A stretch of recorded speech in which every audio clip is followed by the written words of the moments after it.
Awaken! We must rise now! I am with you. Then stand, the storm calls! Blood dripped from Sorrel's fingertips as she cradled the dying wolf in her arms, its silver eyes locking onto hers with an intensity that shattered every wall she'd ever built. "Please," she whispered into the storm, knowing no one would hear, no one would care. But the wolf heard, and in that moment, everything changed. Chapter 1. The iron collar burned against Sorrel Ashton's throat as she scrubbed the Alpha's chamber floors, each breath a reminder of her place in the Night Vale Pack. 21 years old, and she'd spent every single one of them wearing that collar. A mark of the Tainted, wolves born with defective bloodlines, wolves who existed only to serve. The other pack members could shift at will, their wolves strong and proud. Sorrel's wolf was silent, not dormant, not sleeping, but twisted somehow, wrong in ways even the healers couldn't explain. They said her mother had been exposed to dark magic during pregnancy, that the corruption had seeped into Sorrel's very bones, making her less than worthless. She was dangerous, they claimed, unpredictable, and so the collar stayed locked around her neck, suppressing whatever broken thing lived inside her, keeping the pack safe from her tainted blood. "You missed a spot, Tainted." Sorrel didn't need to look up to know who spoke. Varia Thorne, the Alpha's niece, stood in the doorway with two of her friends flanking her like decorative weapons. Varia's auburn hair cascaded over shoulders draped in silk, while Sorrel wore rags that barely kept out the cold. "I'll fix it," Sorrel said quietly, her eyes on the floor. "You'll fix it?" Varia's laugh was crystalline, sharp enough to cut. "You'll grovel and beg forgiveness for your incompetence, you mean?" The other girls giggled, their wolves pressing close to their surface, dominant and cruel.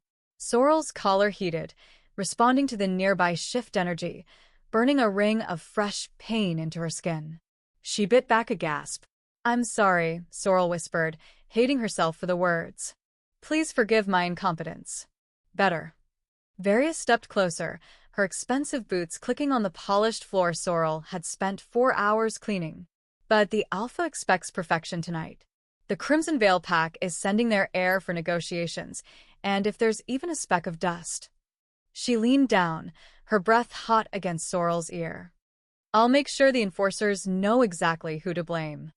They left in a swirl of perfume and power, their laughter echoing down the corridor.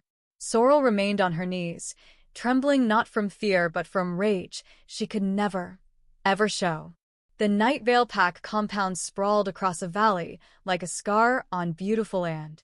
At its center stood the Alpha's mansion, all marble and glass and excessive wealth. Surrounding it were the homes of high-ranking wolves, betas, deltas, honored warriors. Further out were the barracks for mid-level pack members, then the shabby apartments of omegas who at least had wolves they could shift into. And at the very edge, pressed against the territory's border like an afterthought, stood the Tainted Quarter. 12 families lived there, all bearing children born wrong somehow. Some had wolves too aggressive to control. Others had wolves too weak to manifest. A few, like Sorrel, had wolves that the healers claimed were corrupted by dark magic or cursed bloodlines. The pack kept them alive only because ancient law forbade killing tainted children outright. But that didn't mean they had to treat them as equals. Sorrel finished cleaning just as sunset painted the sky in shades of amber and blood. Her hands were raw, her knees ached from hours on cold stone, and the collar's burn had settled into a familiar agony she'd learned to ignore. She slipped out through the servants' entrance, hoping to reach the Tainted Quarter before full dark. The pack was gathering for the evening meal, hundreds of wolves converging on the Great Hall. Sorrel pressed herself against buildings, making herself small, invisible. If she could just reach the border without anyone noticing. There, her heart sank. 3 young warriors blocked her path, all of them recently elevated to Delta rank, all of them eager to prove their dominance. The leader was Merrick Voss, a wolf whose cruelty was matched only by his ambition. "The Tainted is trying to sneak away," Merrick said, his smile predatory. "Without permission to leave the compound. That's against pack law." "I've finished my duties," Sorrel said, keeping her voice level. "I'm allowed to return home." "Are you?" Merrick circled her slowly. I don't remember anyone giving you permission. Do you remember CAGED? The second warrior, CAGED, shook his head. No permission. Definitely breaking the law. Which means, Mara continued, we need to correct this behavior. For the good of the pack. They'd done this before. They'd do it again. It was a game to them, finding excuses to hurt the Tainted, to remind them of their place. Sorrel could submit, could beg, could let them beat her, and maybe they'd get bored quickly. Or she could run. She ran. Her feet pounded against packed earth as she sprinted toward the forest line. Behind her, the warriors howled with delight, the thrill of the chase more fun than a simple beating. They shifted mid-stride, their wolves massive and powerful, closing the distance with terrifying speed. Sorrel crashed into the trees, branches whipping at her face. Her collar burned hotter with every second, reacting to the shift energy pursuing her, sending waves of pain through her body that made her vision blur. She wasn't going to make it. Marek's jaws snapped closed inches from her leg. She dodged left, stumbled over a root, and went down hard. The warriors surrounded her instantly, their wolves' eyes gleaming with satisfaction. Bad decision. Tainted, Marek growled, his voice distorted by his wolf form. Now we get to really have fun. He lunged. And then the storm hit. Not a natural storm, something else. Magic, raw and ancient, erupted from the earth itself with enough force to send all three warriors flying backward. Sorrel scrambled to her feet, staring in shock as symbols blazed to life on the forest floor around her, glowing with silver light. The warriors yelped and fled, their bravado evaporating in the face of magic they didn't understand. Sorrel should have fled too. Instead, she followed the silver light. It led her deeper into the forest, away from pack territory, into the wild lands where rogues hunted and ancient things slept. The symbols pulsed like a heartbeat, drawing her forward until she emerged into a small clearing. At its center lay a wolf. Not a pack wolf. Something else. Its fur was pure white, unmarked by any color, and it bled from dozens of wounds that looked like they'd been inflicted by silver claws. Its breathing was shallow, labored, and when its eyes opened, they were the color of moonlight, silver white and filled with an intelligence that made Sorrel's breath catch. The wolf was dying. Every instinct screamed at her to leave, to return to the compound, to forget she'd ever seen this creature. Helping it would mean questions she couldn't answer. Punishment she couldn't avoid. The pack would call it harboring a rogue, a crime punishable by exile or death. But those silver eyes held hers, and Sorrel saw something reflected in them that she'd never seen before. Recognition. Not of her face, but of her pain, her isolation, her desperate, clawing need to matter to someone, anyone. "I'll help you," Sorrel whispered, kneeling beside the wounded wolf. "I don't know how, but I'll try." The moment her hands touched its blood-matted fur, her collar exploded with heat. Sorrel screamed as magic surged through her body, the suppression breaking for just an instant. And in that instant she felt it. Her wolf. Not broken. Not corrupted. Not tainted. Caged. The collar had been holding back something powerful, something the pack feared, something they'd imprisoned since her birth because they knew, they'd always known, that if her wolf ever emerged, everything would change. The silver wolf's eyes gleamed with approval, and through some connection Sorrel didn't understand, she felt its voice in her mind. "Finally, we've been waiting for you." "We?" But the wolf's eyes were already closing, its breathing growing weaker. Sorrel tore strips from her shirt, pressing them against the worst wounds, her hands slick with blood that glowed faintly silver in the moonlight. She had no supplies, no healing knowledge, no way to save this creature. All she had was desperation and the memory of those silver eyes seeing her, truly seeing her, for the first time in her life. It would have to be enough. Chapter 2. Sorrel couldn't move the wolf alone. It was massive, easily twice the size of any pack wolf she'd ever seen, and its dead weight was impossible for her human strength to manage. But leaving it here meant certain death, either from blood loss or from whatever had attacked it in the first place. The collar around her neck had cooled slightly after that strange surge of magic, But Sorrel could still feel the echo of what she'd experienced. Her wolf, pressed against the inside of her skin, aware and waiting. Not broken at all. Caged. The word burned through her mind like a brand. They'd been lying to her. The healers, the alpha, everyone who'd told her she was tainted, defective, dangerous. They'd locked her wolf away deliberately, and she had no idea why. But first, she needed to save this creature. "I need you to help me," Sorrel said to the white wolf, stroking its blood-matted fur gently. "I can't carry you, but if you can walk, even a little." Those silver eyes opened again, focusing on her with effort. Through that strange connection she didn't understand, Sorrel felt its pain radiating outward in waves. But beneath the pain was something else, determination. The wolf struggled to its feet, its legs shaking violently.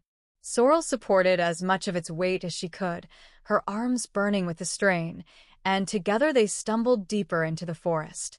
She knew a place, a cave system that honeycombed the cliffs at the territory's edge, forgotten by the pack because the entrance partially collapsed and the interior was considered unstable. Sorrel had discovered it years ago when she'd been trying to find somewhere, anywhere, she could exist without the pack's constant judgment. It took nearly 2 hours to reach the caves, every step in agony for both of them.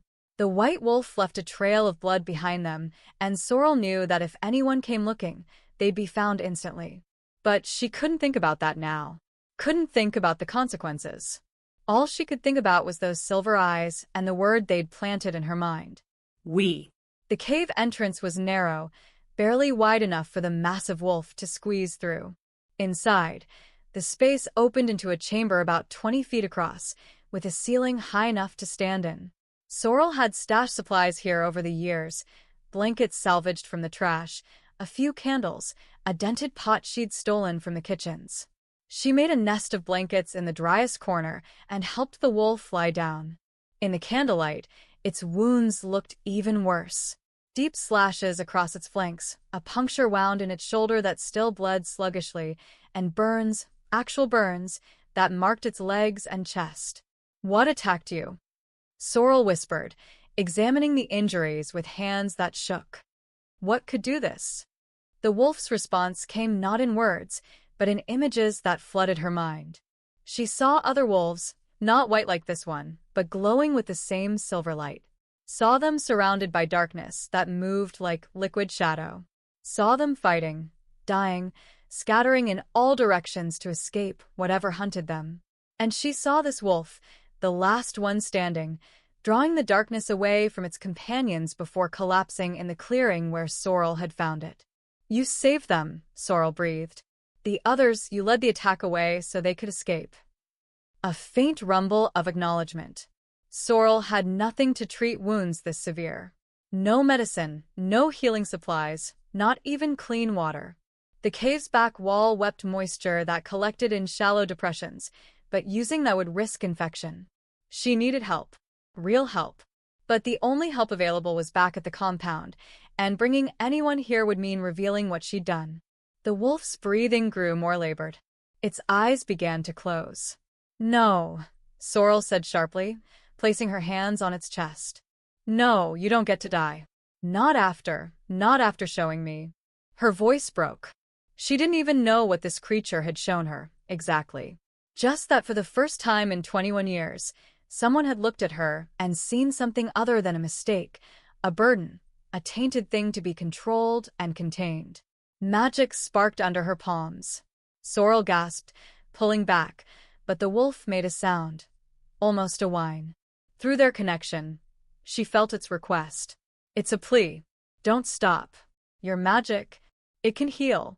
"I don't have magic," Sorrel protested. "I can't even shift. My wolf is not tainted." Suppressed. The wolf's mental voice was fading, growing weaker. The collar breaks the connection, but magic bleeds through. Use it. I don't know how. Trust yourself.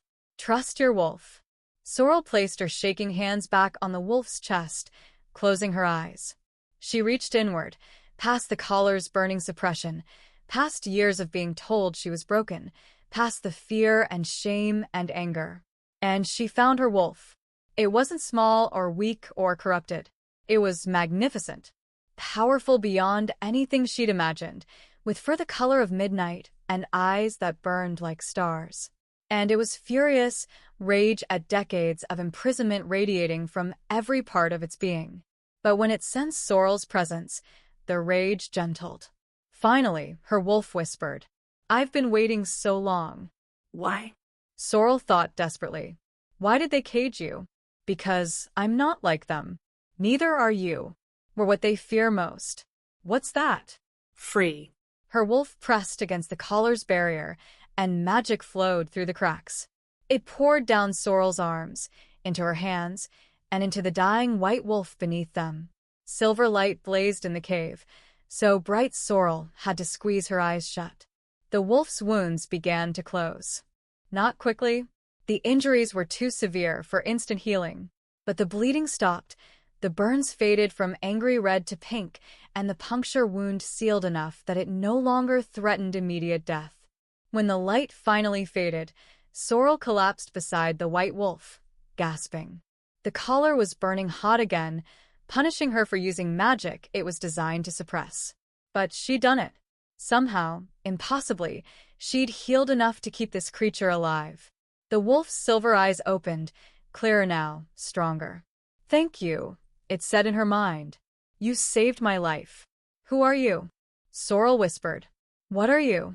"My name is Ariva, and I am a guardian, one of the first wolves, born when magic still flowed freely through this world." A pause. "We were hunted to near extinction by those who feared our power. The pack you belong to, they descend from the hunters." Sorrel's blood ran cold. The Night Vale pack hunted guardians? Not this pack specifically. But their ancestors, yes. Centuries ago, when guardians tried to teach wolves a better way, how to live in harmony with magic rather than dominating it, some packs rejected the teaching. They saw our power as a threat to their authority. Ariva's mental voice was heavy with old grief. So they hunted us. Killed most of us. The few who survived went into hiding, waiting for a time when wolves might be ready to listen again. And the darkness that attacked you? A consequence of their choice. When the packs rejected balance, when they chose domination over harmony, they created a void. And into that void came something else. Something hungry. Ariva shifted slightly, testing her healing wounds. It grows stronger every year. Soon it will be too powerful to stop. Unless what? Unless we find the one the prophecy speaks of. The caged wolf who will break her chains and restore what was broken. Sorrel's hands went to her collar instinctively. "You think that's me? I know it's you. Why do you think your magic called to mine? Why do you think I came to this territory despite knowing the Night Vale Pack's history?" Ariva's silver eyes gleamed. "I've been searching for you for 5 years, Sorrel Ashton. And now that I've found you, everything changes." "I can't be part of any prophecy," Sorrel said desperately. "I'm nobody. I'm tainted. You're exactly who you need to be." Ariva struggled to sit up, and Sorrel immediately moved to support her. "But we need the others. My companions who scattered when the darkness attacked. They're injured, hiding, vulnerable. We need to find them before." A howl split the night air. Not a wolf's howl, something deeper, darker, filled with a hunger that made Sorrel's skin crawl. Ariva's entire body went rigid. "It followed me. It knows I'm here. What do we do?" Run. Hide. Survive. The guardian forced herself to stand, her legs still shaking but functional. "And pray the others find us before that thing does." Another howl, closer this time. Through the cave entrance, Sorrel could see shadows moving between the trees, darker than the night around them, flowing like oil across the forest floor. The darkness was coming. And Sorrel had no weapons, no pack to protect her, nothing but a half-healed guardian and a caged wolf she barely understood. But as the shadows drew closer and Ariva pressed against her side, Sorrel felt something she'd never felt before. Purpose. Whatever came through that cave entrance, whatever hunted them in the dark, she would face it. Not because she was brave or strong or destined for greatness. but because for the first time in her life, someone needed her to survive. And she would not let them down. Chapter 3. The darkness poured into the cave entrance, like smoke given form and hunger. Sorrel grabbed a thick branch she'd stored in the corner, knowing even as she did that wouldn't stop whatever this thing was. Ariva positioned herself between Sorrel and the entrance, her white fur bristling despite her weakened state. "Stay behind me," the guardian commanded. "You can barely stand," Sorrel protested. "Then we both die. But at least I die protecting something worth saving." The shadows coalesced into a shape, vaguely wolf-like but wrong in every conceivable way.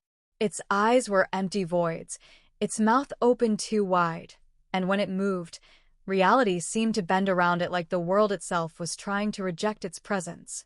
It spoke, and its voice was the sound of dying stars. "Guardian, you led us well, straight to the one we've been seeking." Ariva snarled, a sound that made the cave walls vibrate. "You will not touch her. We don't need to touch her. We just need her to despair." The shadow thing's empty eyes fixed on Sorrel. "Hello, caged wolf. Do you know why they imprisoned your true self? Why do they bound you in iron and lies?" "Don't listen to it," Ariva growled. But Sorrel couldn't look away. The void eyes held her transfixed, and images began flooding her mind.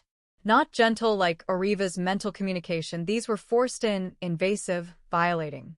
She saw herself as an infant, barely hours old, cradled in her mother's arms. Saw healers examining her with expressions of shock and fear. Saw them arguing with her parents, their voices rising to shouts. "The child's wolf is too powerful," one healer insisted. "If it manifests naturally, it could challenge even the alpha. We need to suppress it now, before it's aware enough to resist." "She's a baby," Sorrel's mother screamed. "You can't cage a part of her soul." "We can, and we will. By order of Alpha Hadrian himself." The healer held up an iron collar, inscribed with symbols that glowed sickly green. "This is for the good of the pack. Would you rather we kill her outright?" Her mother had wept. Her father had looked away. And they'd locked the collar around her neck while she was too young to understand what was being stolen from her. "They feared you," the shadow creature crooned. "From the moment you were born, they knew you would surpass them all. So they broke you, branded you tainted, made you believe you were worthless." Sorrel's hands were shaking, the branch falling from nerveless fingers. 21 years. 21 years of abuse and isolation and pain, all because she'd been born too powerful and the pack couldn't tolerate anyone who might threaten their precious hierarchy. "And what did you do with all that suffering?" the creature continued. "You survived. You endured. You even tried to be good, to earn their acceptance." It laughed, a sound like breaking glass.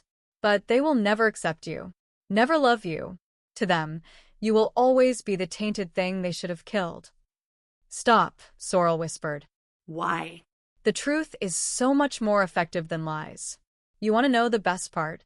The shadow thing moved closer, and Ariva's warning growl intensified. "Your parents didn't fight for you. They let the healers cage your wolf. Let the pack torture you for years.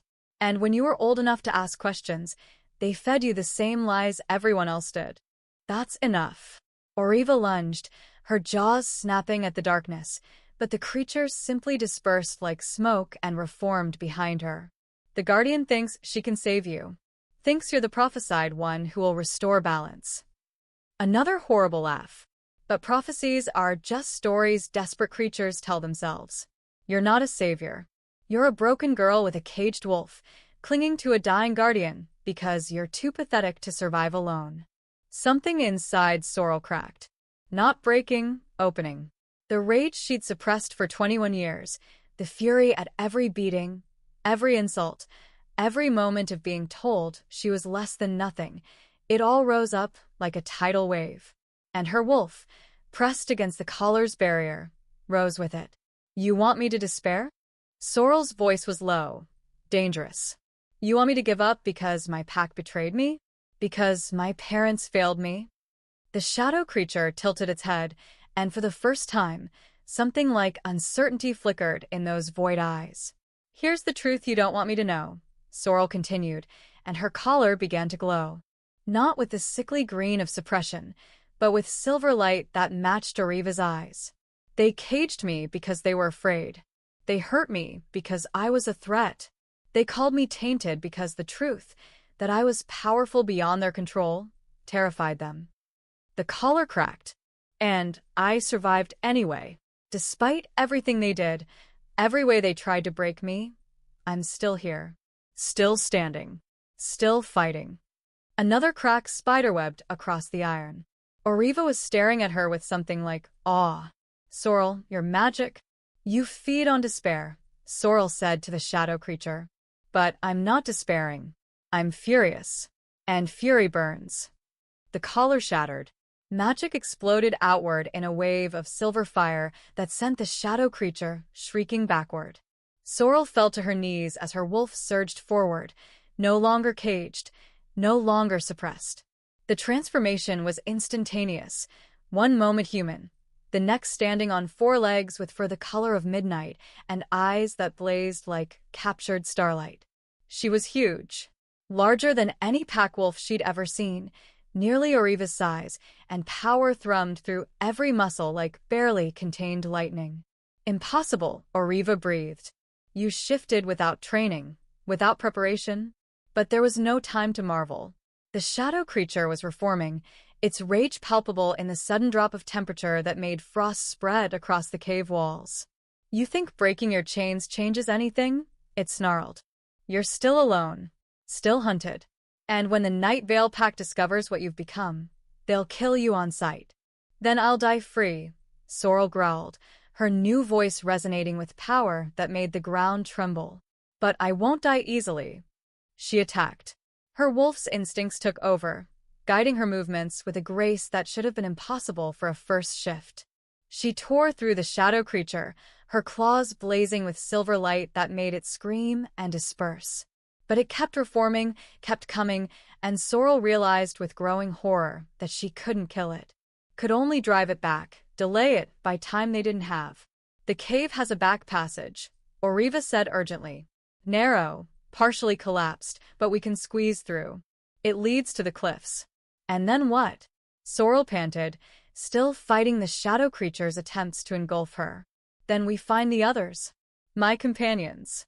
Together, we're strong enough to seal this thing away. How do we find them? They'll find us. Now that your wolf is free, your magic will call to theirs. They'll come. The shadow creature laughed, even as Sorrel's claws tore through it again. And so will every hunter in the Night Vale Pack. The moment they sense your true power, they'll mobilize every warrior they have. You've just painted a target on your back that will never wash away. Good, Sorrel snarled. Let them come. Let them see what they created when they caged an innocent child and called it mercy. She lunged one final time, pouring every ounce of her newfound power into a strike that sent the shadow creature exploding backward into fragments. It would reform, she knew it would, but not instantly. Now, Ariva commanded. They ran. The back passage was exactly as narrow as Ariva had warned, forcing them to crawl through sections where the rock had partially collapsed. Sorrel's new wolf form was large enough that she scraped against both walls, leaving fur behind, but fear drove her forward. Behind them, she heard the shadow creature's roar as it pulled itself back together. They emerged onto a cliff face 50 feet above a raging river. The moon hung full and bright above them, painting everything in shades of silver, and Sorrel had one moment to appreciate the terrible beauty of her first night in her true form. Then, Ariva jumped. Sorrel didn't think. She simply followed, leaping off the cliff into open air. For a heartbeat she was flying, suspended between earth and water, free in a way she'd never imagined possible. Then she hit the river. The current was vicious, trying to drag her under, but her wolf's strength was more than equal to the challenge. She surfaced, gasping, and saw Ariva swimming strongly toward the far bank despite her injuries. Behind them, atop the cliff, the shadow creature howled its frustration into the night. This isn't over, caged wolf, it screamed. I will feast on your despair before the end. But its voice grew distant as the current carried them downstream, away from the caves, away from the Night Vale Pack territory, away from everything Sorrel had ever known. She should have been terrified. Instead, as she climbed onto the far bank and shook water from her midnight fur, Sorrel felt something she'd never experienced before. Freedom. Her collar was gone. Her wolf was free. And ahead of her, Ariva stood waiting with silver eyes that reflected the moonlight and something else. Hope. "Welcome to your true self," the guardian said. "Now the real journey begins." Sorrel lifted her muzzle to the moon and howled, a sound of rage and triumph and defiance that echoed across the valley. Somewhere in the darkness, she knew, Ariva's companions heard that call. And somewhere closer in the Night Vale Pack compound, Alpha Hadrian heard it too. The hunt was about to begin. Chapter 4. They ran through the night, putting as much distance as possible between themselves and the Night Vale Pack territory. Sorrel's wolf form moved with an ease that felt both foreign and natural, like remembering a language she'd spoken in dreams. Every sense was heightened. She could smell the deer that had passed through hours ago, hear a rabbit's heartbeat from 30 yards away, feel the subtle vibrations in the earth that spoke of other wolves moving in the distance. It was intoxicating. Terrifying. Perfect.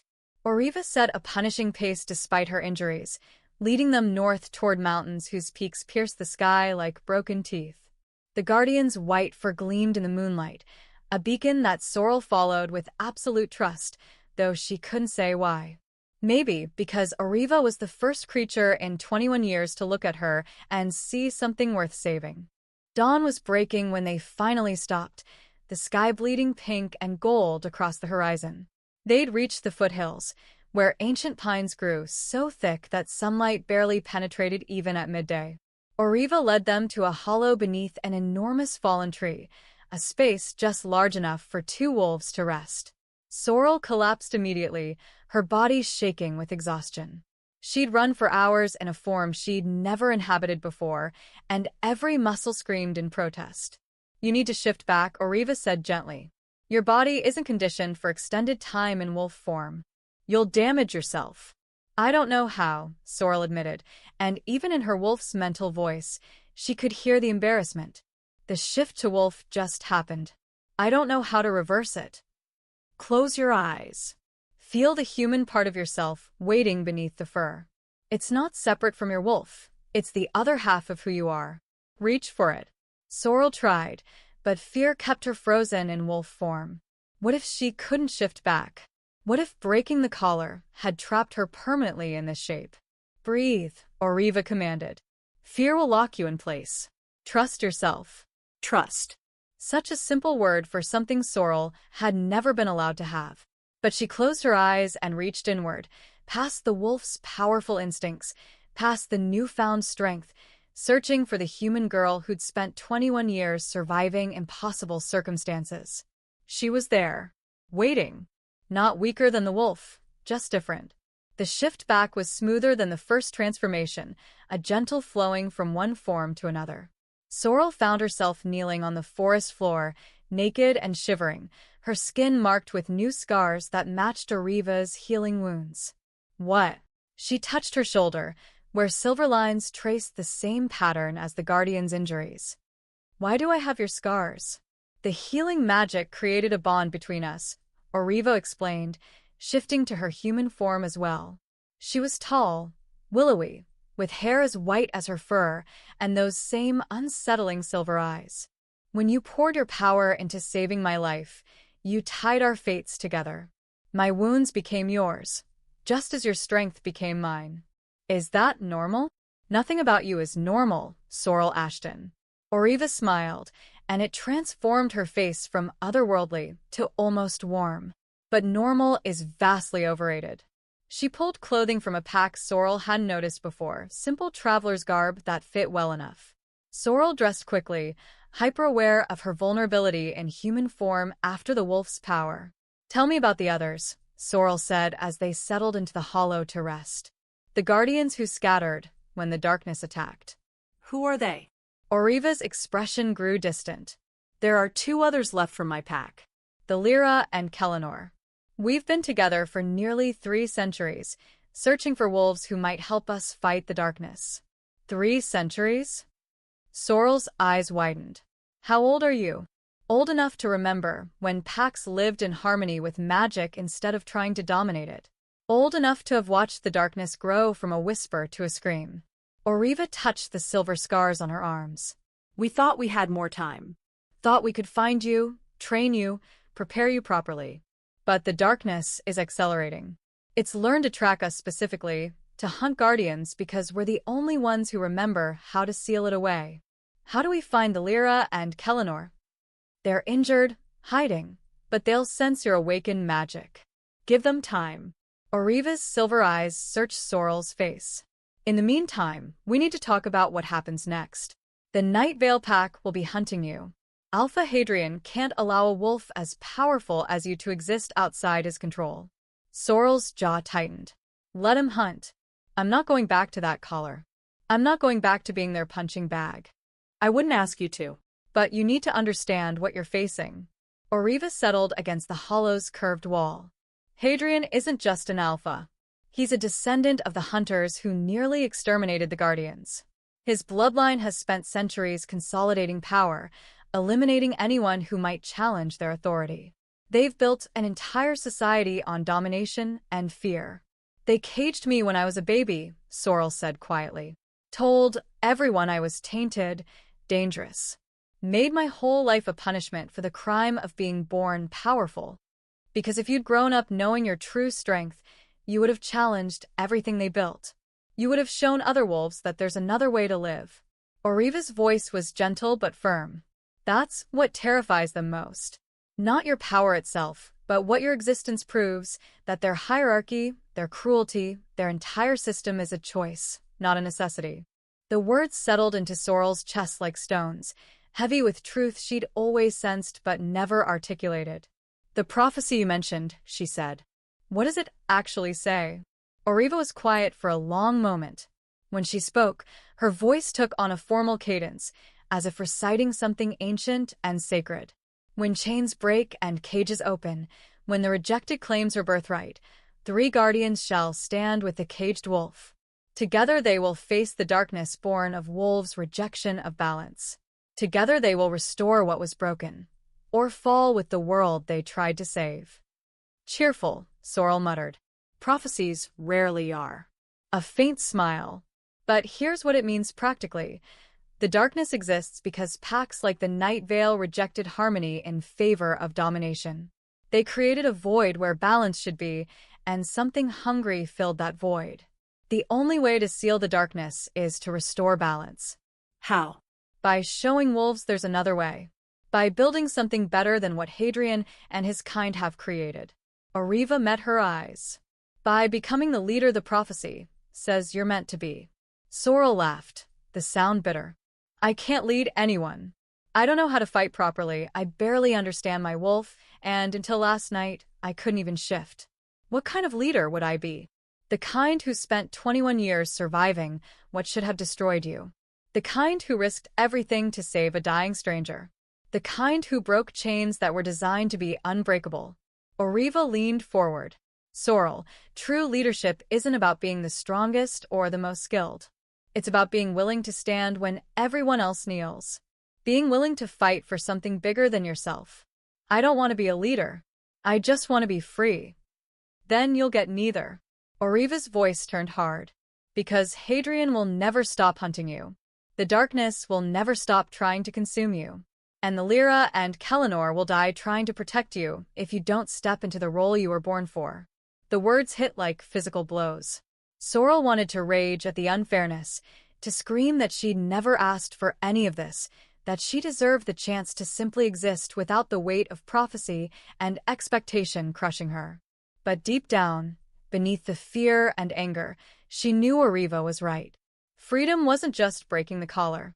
It was ensuring no one ever wore one again. I don't know how to do this, Sorrel admitted quietly. How to be what you need me to be. Then we'll teach you. The Lyra is a warrior beyond compare. She'll train you to fight. Kellinor is a scholar who remembers the old magic. He'll help you understand your power. And Ariva's expression softened. I'll help you survive long enough to become who you're meant to be. A sound in the distance made them both freeze. Howls, many of them, coming from the direction they'd fled. The Night Vale Pack's hunters, tracking them through the forest with single-minded determination. They're faster than I expected, Ariva muttered, shifting back to wolf form. We need to move. How far ahead are we? 2 hours, maybe 3. But they're not tracking carefully. They're tracking fast. Hadrian must have sent his best hunters. Sorrel shifted as well, the transformation already easier than before. Her midnight fur rippled with barely contained energy, and she realized with a start that she was eager for the confrontation. Her wolf wanted to fight, wanted to show the pack exactly what they'd created when they'd caged her. Control that instinct, Ariva warned, clearly sensing her thoughts through their bond. Your wolf is powerful, but you're untrained. They'll use your inexperience against you. Then we keep running? For now. Until we find the Lyra and Kellinor, until you're ready. The Guardian's silver eyes gleamed. But when the time comes, when you're prepared, we'll show them exactly what their cruelty has wrought. They ran again, deeper into the mountains, leaving the hunters behind. But Sorrel could feel them getting closer with each passing hour, and could sense their determination through the very earth itself. Somewhere in those pursuing wolves was Varia, who'd tormented her for years. Merrick and his warriors, who'd chased her into the forest. And Hadrian himself, the alpha who'd ordered her caged when she was too young to resist. They wanted her dead or recaptured. Wanted to silence the living proof that their entire system was built on lies and fear. But as Sorrel ran through ancient forests with a guardian at her side and her true wolf finally free, she made a promise to herself. She would survive this hunt, would find the other guardians, would learn to use the power they'd tried so desperately to suppress.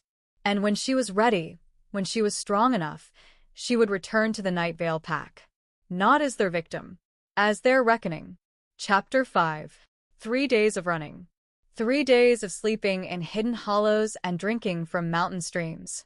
3 days of Ariva teaching Sorrel how to hunt, how to track, how to move through the forest like a ghost instead of crashing through it like prey. And 3 days of the Night Vale Pack drawing closer. They were camped in a narrow ravine when Sorrel first sensed it, a presence watching from the rocks above. Not hostile, exactly, but evaluating, judging. Ariva's head lifted instantly, her silver eyes scanning the cliff faces. Show yourself, the Lyra. We don't have time for games. A figure materialized from behind a boulder where nothing had been moments before. The wolf was sleek and powerful, with fur the color of autumn leaves, deep russet shot through with gold. Her eyes were amber, sharp and intelligent, and the scars that marked her body spoke of countless battles survived. When she shifted to human form, she was striking rather than beautiful. Tall and muscular, with the same russet hair pulled back in a warrior's braid, and a face that looked like it had forgotten how to smile years ago. You found her, the Lyra said, her voice rough. The caged wolf. Her name is Sorrel, Ariva replied pointedly. And yes, her collar broke 3 nights ago. The Lyra's amber eyes swept over Sorrel with an intensity that made her want to shift uncomfortably. She's untrained. Clumsy. I watched her run for the past hour. She moves like a newborn fawn. I've been a wolf for 3 days, Sorrel snapped, stung by the criticism. What did you expect? More. The Lyra moved closer, circling Sorrel like a predator evaluating prey.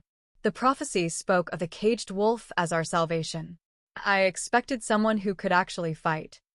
The Lyra, Ariva's voice carried a warning. She broke chains that were designed to be unbreakable. She healed my wounds when she had no training in magic. She survived 21 years of abuse that would have broken most wolves. Show some respect. Respect is earned. The Lyra stopped directly in front of Sorrel, and despite being in human form, she radiated the same dominance that pack alphas used to force submission. The Night Vale hunters are 12 hours behind you. Hadrian himself leads them, along with 20 of his best warriors. They'll catch you by tomorrow evening at the latest. Sorrel's stomach dropped. That close. You left a trail a blind pup could follow. The Lyra's expression was contemptuous. Broken branches, disturbed earth, your scent marking every tree you passed. I assume Ariva was too injured to teach you proper evasion. I taught her what I could, Ariva said quietly. My wounds are still healing. Then we have a problem. The Lyra crossed her arms. We can't outrun them, not with Ariva slowing us down. We can't hide our trail well enough to lose them. And we certainly can't fight, not with an untrained wolf and an injured guardian. So, what do you suggest? Sorrel asked, trying to keep the fear from her voice. The Lyra's smile was sharp as broken glass. We give them what they want. Absolutely not, Ariva said immediately. Hear me out. The Lyra began pacing, her movements precise and controlled. Hadrian wants Sorrel dead or recollared. He's brought his best warriors to ensure it happens. But he's also exposed himself, left his territory with minimal protection. That's an opportunity. An opportunity for what? Sorrel demanded. To hurt him where it actually matters. The Lyra's amber eyes gleamed. His pride. His authority. We let him catch up to us. Not all the way, just close enough. Then we lead him on a chase that makes him look incompetent.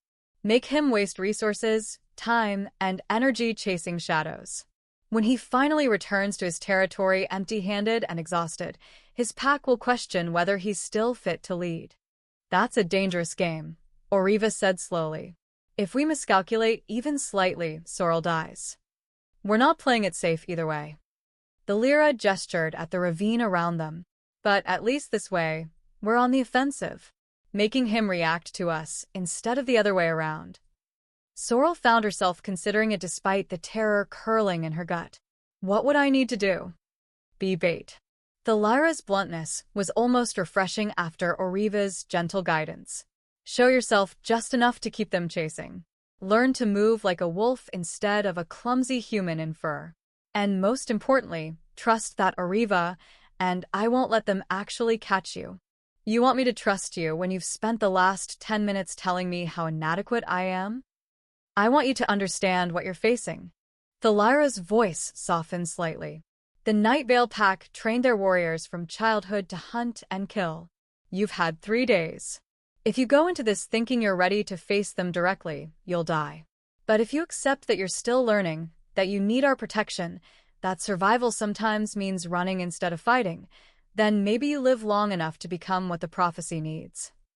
It was harsh, brutal, even, but it was also honest in a way Ariva's kindness hadn't been. The Lyra wasn't coddling her, wasn't pretending this would be easy or that Sorrel was already the hero she needed to become. She was treating Sorrel like someone who could handle the truth. Where's Kellinor? Sorrel asked. Ariva said there were 2 others. The Lyra's expression darkened. Still missing. The darkness wounded him badly when we scattered. I've been tracking his scent, but it keeps fading and reappearing in different locations. Either he's too injured to stay in one place, or something's hunting him specifically, Ariva finished quietly. A chill ran down Sorrel's spine. The shadow creature that attacked you. It's still out there? It's always out there. The Lyra's hand unconsciously touched a scar on her shoulder. The darkness isn't one entity. It's more like an infection that spreads through vulnerable places. Every time wolves choose cruelty over compassion, dominance over balance, they feed it, make it stronger. So Hadrian and his pack are literally feeding the thing that wants to destroy us all? Now you're beginning to understand. The Lyra's smile was grim. The packs think they're maintaining order, preserving strength through their hierarchies and punishments. But really, they're just making the darkness more powerful. Every Omega they abuse, every wolf they exile, every collar they lock around a child's neck, it all feeds the void. Sorrel thought of her 21 years of suffering. Every beating, every insult, every moment of being told she was worthless. All of it fed something dark and hungry that grew stronger while the pack convinced themselves they were maintaining the natural order. The rage that had broken her collar flared again, hot and righteous. Teach me, she said to the Lyra. Teach me how to be bait they can't catch. Teach me how to make Hadrian look like a fool. And then, She met the warrior guardian's amber eyes with steel on her own. Teach me how to fight. Because I'm done being prey. The Lyra's smile turned genuine for the first time. There's the caged wolf I was hoping to find. All right, pup. Let's see if you can actually learn. The training began immediately. The Lyra was a brutal teacher, pushing Sorrel to her limits and then beyond. She taught her how to move through the forest without disturbing the undergrowth, how to disguise her scent by rolling in specific herbs, and how to read the landscape for escape routes and defensive positions. You're small compared to pack warriors, the Lyra explained as they ran through a series of obstacles she'd set up in the ravine. That's an advantage if you use it correctly. You can slip through spaces they can't, move faster in tight terrain, change direction more quickly. Sorrel crashed into a tree for the 5th time, her shoulder screaming in protest. Doesn't feel like an advantage. Because you're still thinking like a human. Your wolf's instincts are different, trust them. The Lyra demonstrated, flowing through the obstacle course with liquid grace. Watch how I use my whole body, not just my legs. How I anticipate the turn before I reach it. How I let momentum carry me instead of fighting it. They trained until Sorrel's muscles burned and her paws were raw. Then they trained more.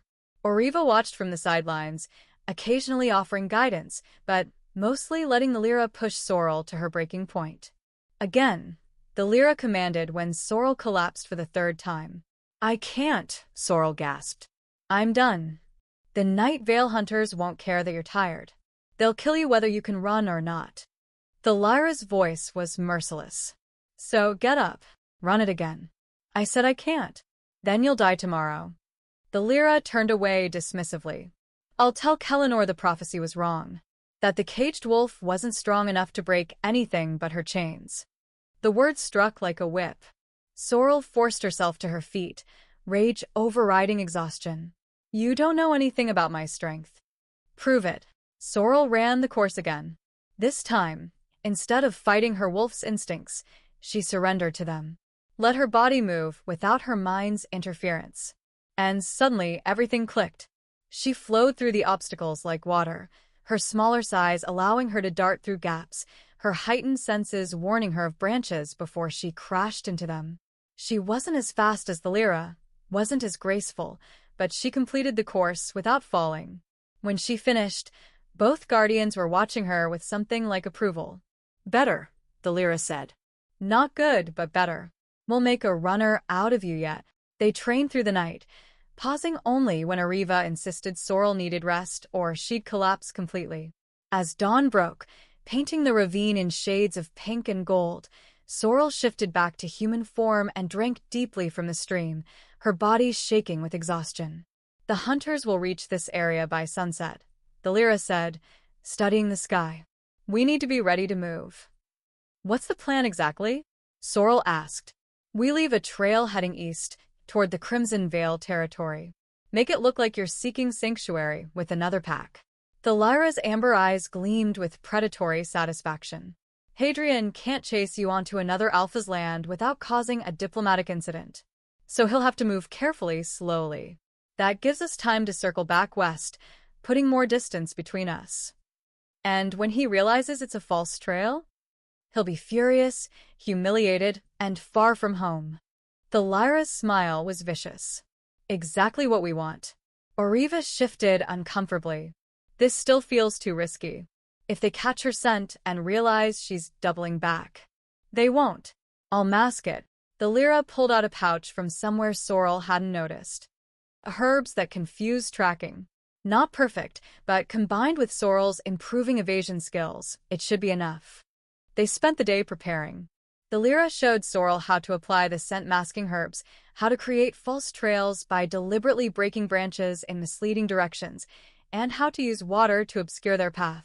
As sunset approached, Sorrel felt her heart begin to race. Somewhere out there, Hadrian and his hunters were closing in. The Alpha who'd ordered her caged as an infant, who'd allowed 21 years of abuse, who wanted her dead or recollared simply for daring to be free. Part of her wanted to run. Wanted to flee as far from the Night Vale pack as possible and never look back. But another part, the part that had broken an unbreakable collar, the part that had survived when everyone expected her to break. That part wanted to face them. Wanted to show Hadrian exactly what he'd created. Soon, Ariva said through their bond, sensing her thoughts. But not today. Today, we survive. Tomorrow, we will get stronger. And eventually I made them pay, Sorrel finished silently. As night fell, and they heard the first howls of the pursuing hunters echoing across the mountains, Sorrel allowed herself a small, fierce smile. Let them chase her. Let them think they were hunting helpless prey. By the time she was done learning from the Guardians, by the time she'd mastered her power and understood her purpose, she'd show them the truth. The caged wolf was free, and she was done being afraid. Chapter 6. The false trail worked better than Sorrel had dared hope. For 2 days, they led Hadrian's hunters east through increasingly treacherous terrain.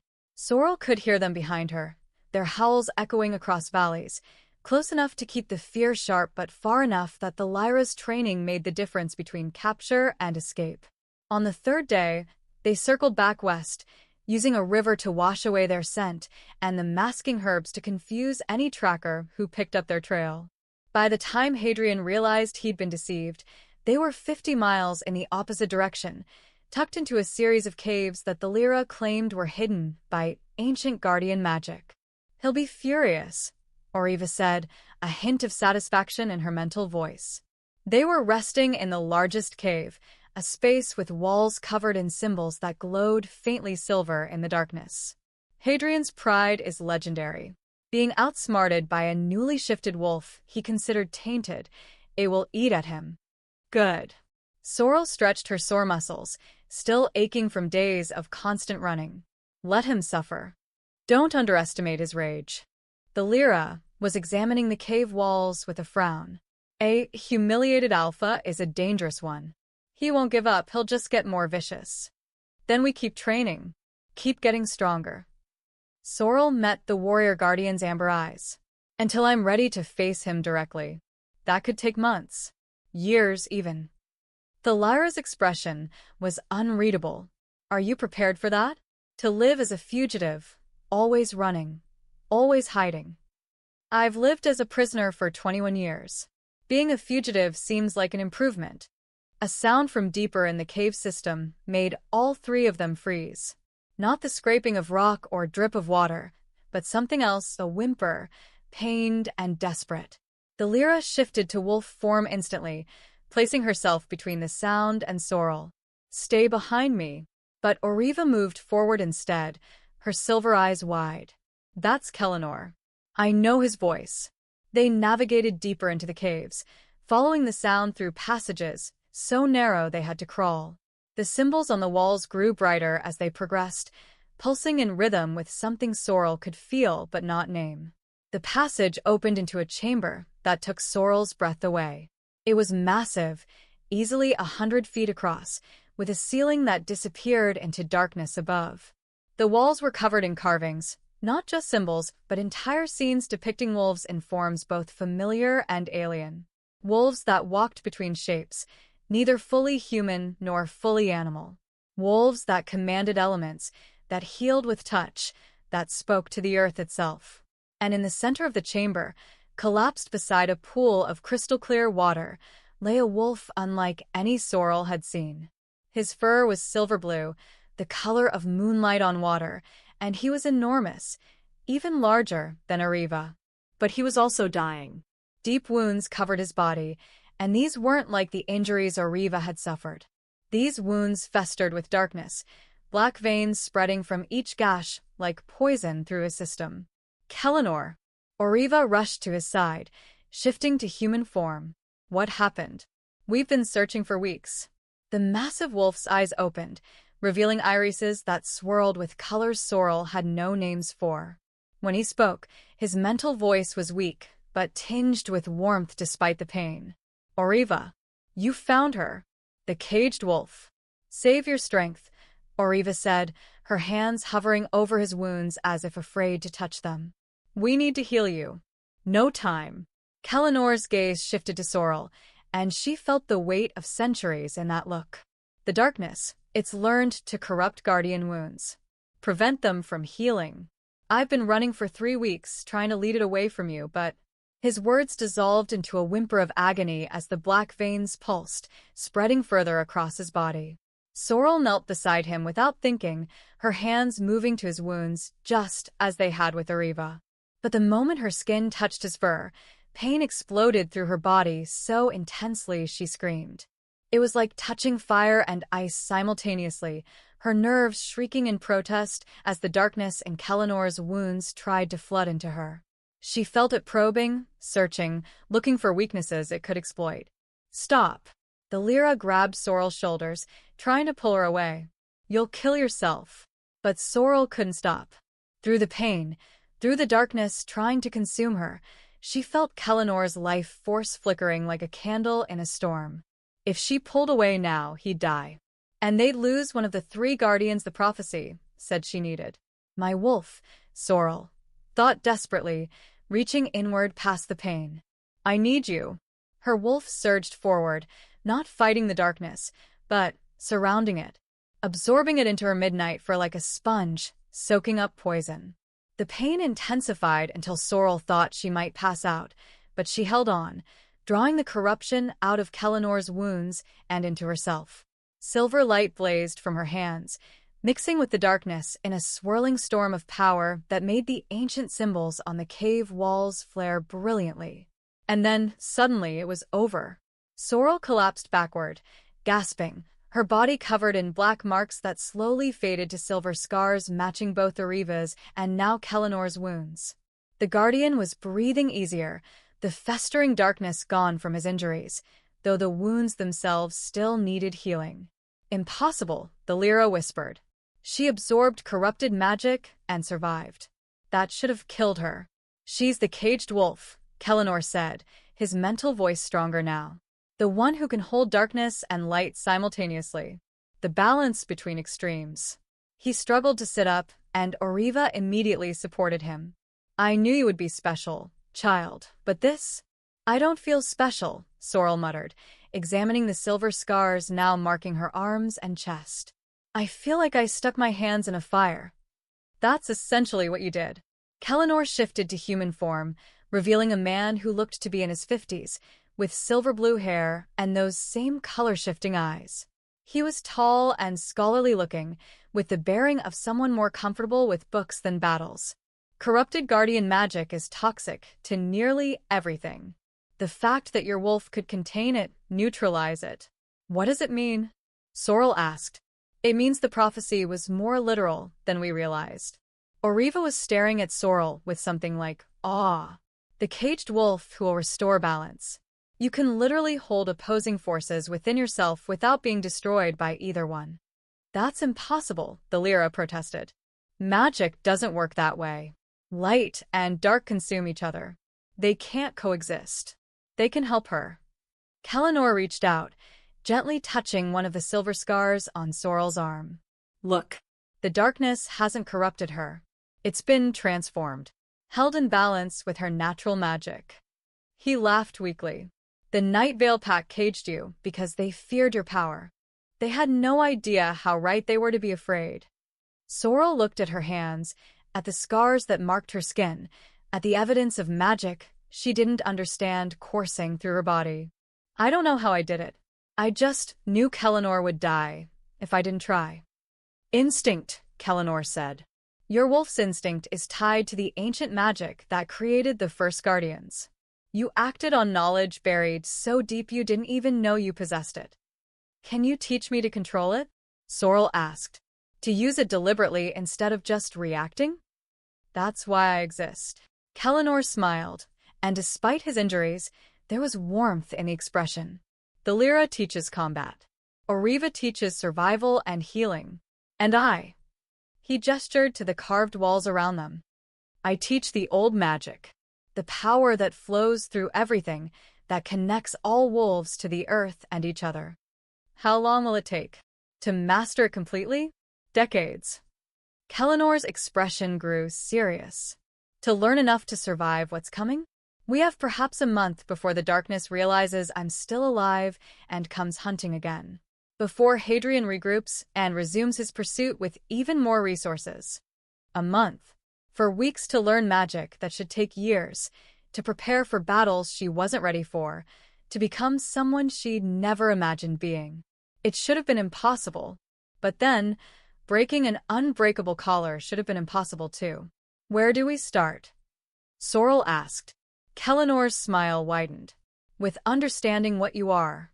Not who the Night Vale Pack told you to be, but who you truly are beneath the lies and conditioning. He stood, moving carefully to avoid aggravating his healing wounds, and approached the nearest wall. His hand traced the carvings there, and they began to glow brighter, the light spreading until the entire chamber was illuminated. These are the histories, Kellinor explained. The true stories of the first wolves, before packs divided into hierarchies and territories.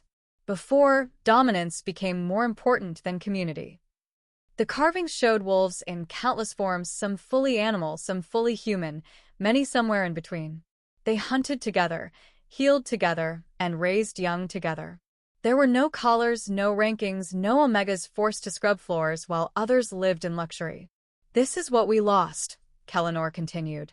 When some wolves decided they deserved more than others, when they created hierarchies to justify their greed and cruelty, they broke the balance. The earth itself rejected what they'd become. And created the darkness, Sorrel finished quietly. Created the void where balance should be.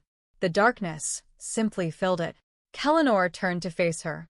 Every act of cruelty, every omega beaten, every wolf exiled for being different, it feeds the void, makes the darkness stronger. Until eventually, it will consume everything unless someone restores the balance. That's why the prophecy speaks of the caged wolf, Ariva added softly. You've experienced the worst of what the modern packs have become. You know intimately what their cruelty creates. But you also have the power to hold both darkness and light, to transform corruption into something balanced. No pressure, Sorrel muttered. The Lyra actually laughed. Welcome to the weight of prophecy, pup. It's heavy, and it never gets lighter. Kellinor moved to another section of wall, where the carvings showed a wolf standing between opposing forces, light on one side, darkness on the other, both flowing into the wolf's form and emerging transformed. This is you, he said simply. Or rather, what you can become. The bridge between extremes. The one who can take the poison of the darkness and the rigidity of the pack's hierarchies and forge something new from both. How?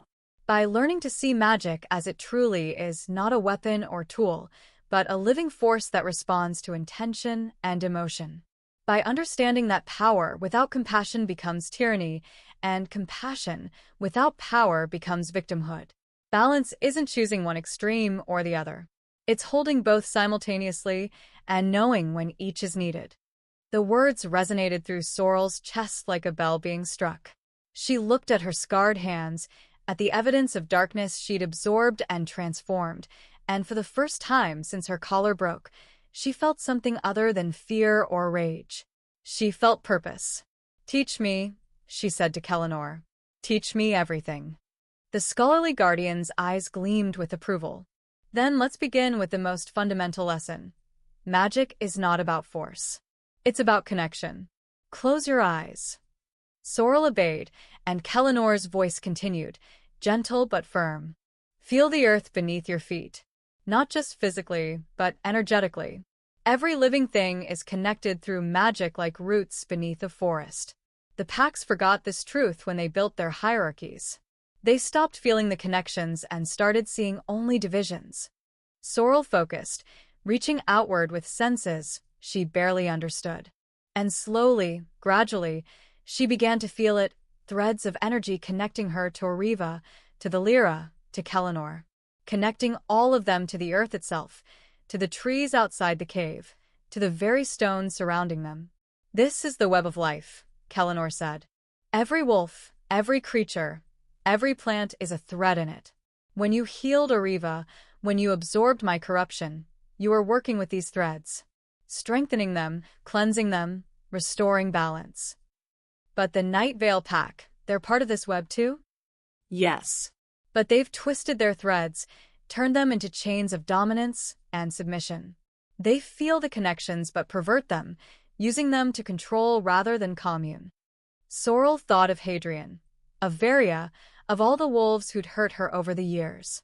Saw them in her mind's eye not as separate monsters, but as threads in the same web she belonged to, their threads dark and twisted but still connected to everything else. "Can they be healed?" she asked quietly. "Can their threads be untangled?" "That," Kellinor said softly, "is the question the prophecy asks you to answer. Can wolves who've chosen cruelty be brought back to balance? Or must they be cut from the web entirely?" The weight of that question settled over Sorrel like a physical burden. She opened her eyes to find all three guardians watching her with expressions that mixed hope and sorrow. "I don't know," she admitted. "Then we have a month to help you find out," Kellinor said. "Before the darkness comes for us again. Before Hadrian's next attack. Before the choice becomes one you must make in battle rather than in peace. A month to learn magic, to master her wolf, to become someone who could stand against the darkness and the pack that created her." It wasn't enough time, but it would have to be. Chapter 7. The month that followed was the hardest of Sorrel's life. Every morning began before dawn with Thalira, who drove her through combat drills until her muscles screamed and her paws bled. The warrior guardian showed no mercy, attacking with enough force to leave bruises, but never quite enough to cause lasting damage. "You're still hesitating," Thalira snarled on the 8th day, after knocking Sorrel flat for the 10th time. "Your wolf has the instinct to fight, but your mind keeps interfering. Stop thinking and react." "I'm trying," Sorrel gasped, forcing herself back to her feet. "Trying gets you killed." Thalira lunged again, her russet for a blur of motion. "Stop trying. Just do it." The difference seemed impossible to grasp until the moment it wasn't. On the 12th day, when Thalira attacked, Sorrel's body moved before her mind could process the threat. She ducked, twisted, and struck back in one fluid motion that actually made the guardian stumble. For 3 heartbeats, they stared at each other in shock. Then Thalira grinned, savage and delighted. Again. Afternoons were spent with Kellinor, learning to sense and manipulate the threads of magic that connected everything. He taught her to feel the difference between healthy connections and corrupted ones, to trace power back to its source, to understand how every action rippled outward through the web. "The Night Vale Pack's hierarchy is maintained through corrupted bonds," Kellinor explained, drawing patterns in the dirt that glowed with faint silver light. "The Alpha dominates the Betas, who dominate the Deltas, who dominate the Omegas, who dominate the Tainted. Each level of control weakens the overall web." "But they think it makes them stronger," Sorrel said, watching the patterns shift and writhe. "They confuse rigidity with strength. A rigid structure can withstand pressure, until it can't. Then it shatters completely."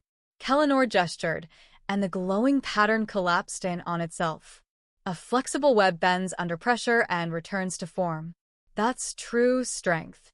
How do I convince them of that?" "You can't. Not with words." Kellinor's color-shifting eyes met hers. "You have to show them. Build something better. Become living proof that another way is possible." Evenings belonged to Ariva, who taught her the subtleties of healing and the deeper mysteries of the guardian bond they shared. The white-furred guardian showed her how to send thoughts and emotions through their connection, how to share strength when one of them was weak, and how to sense each other's presence across vast distances. "The bond between us is unique," Ariva explained as they sat beside the underground pool in the Chamber of Carvings.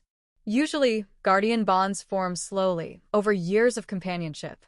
Ours was forged in moments through your healing magic. It's deeper than normal, more permanent. Is that good or bad?" "Both."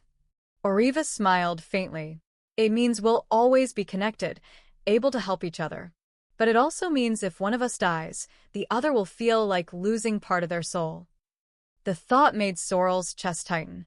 In just weeks, Ariva had become more important to her than anyone in the Night Vale Pack ever had. The idea of losing that connection was unbearable. "Then we make sure neither of us dies," Sorrel said firmly. "That's the plan." The nights were for practice, for integrating everything she'd learned during the day.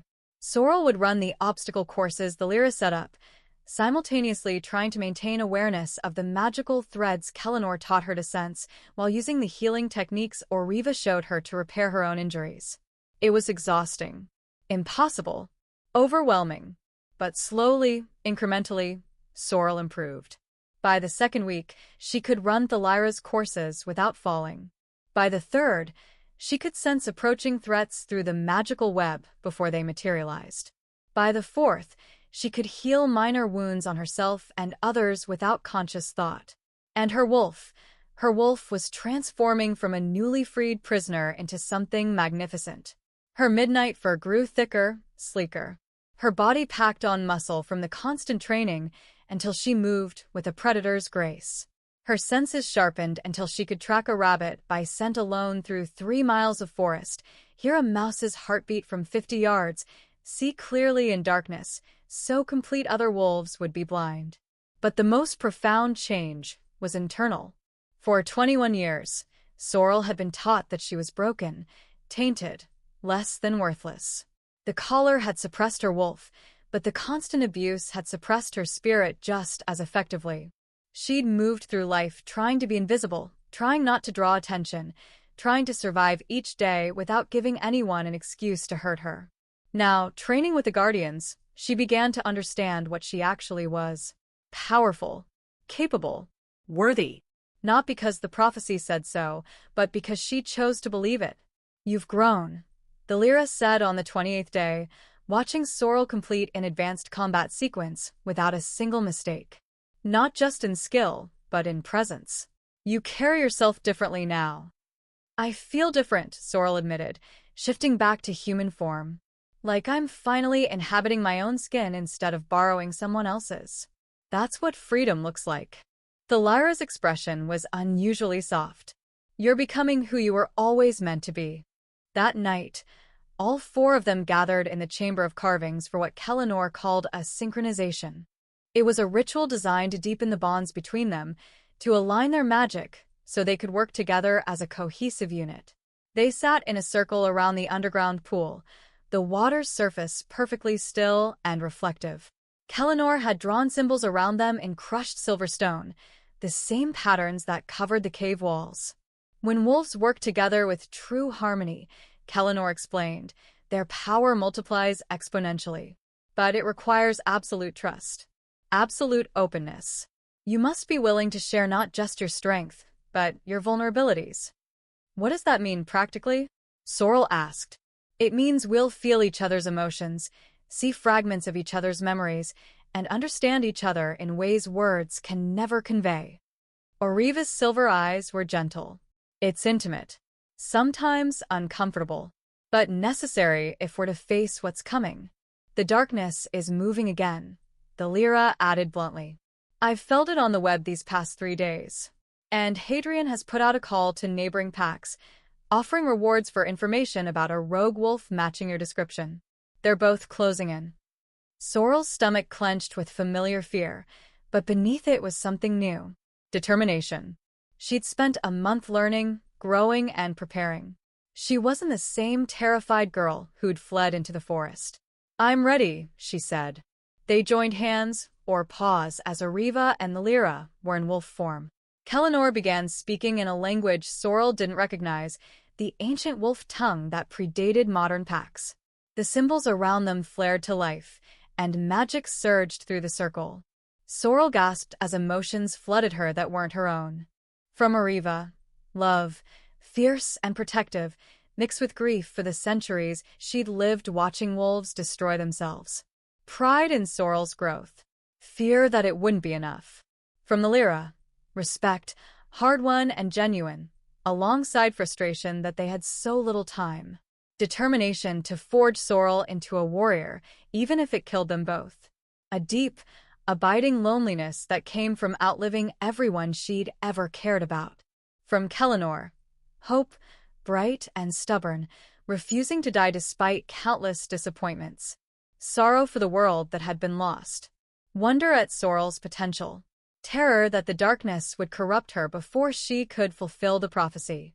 And they felt hers in return. The rage at her stolen childhood. The shame she still carried despite knowing it was undeserved. the desperate need to prove she was worth saving. The love she was only beginning to understand, she could feel for these three guardians who'd given her purpose. The connection deepened, and suddenly Sorrel was seeing through Ariva's eyes, experiencing a memory from centuries ago. A pack gathering where wolves of all ages and strengths sat together as equals, sharing food and stories. No hierarchy, no ranks, just community. The beauty of it made Sorrel's heart ache. Then the Lyra's memories. A battle against the darkness, where dozens of guardians fell, their light extinguished one by one as the corruption spread. The Lyra fought with desperate fury, trying to save companions who were already lost. The survivor's guilt, that still haunted her. Kellinor's memories were older, stranger. The first moments when the darkness appeared, a void opening in the fabric of reality itself. The horror of watching wolves feed it through their cruelty, making it stronger with every act of dominance and abuse. His centuries-long search for a solution that seemed more hopeless with each passing year. Until Sorrel. Through their shared connection, she felt what they'd felt when they first sensed her awakening. The shock of power that strongly existed at all. The desperate hope that maybe, finally, the prophecy would come true. The fear of hoping too much and being disappointed again. "You're not a disappointment," Sorrel thought through the bond, tears streaming down her face. "You saved me. All of you. You showed me I wasn't broken. And you saved us," Ariva replied, her mental voice thick with emotion. "Gave us purpose again. Reminded us why we've fought for so long. The question is whether we've prepared you enough," the Lyra added. "Because ready or not, the fight is coming." The synchronization ended with a flash of silver light that left all of them gasping. When Sorrel opened her eyes, she could feel the bonds between them thrumming like harp strings, powerful and permanent. They were more than allies now.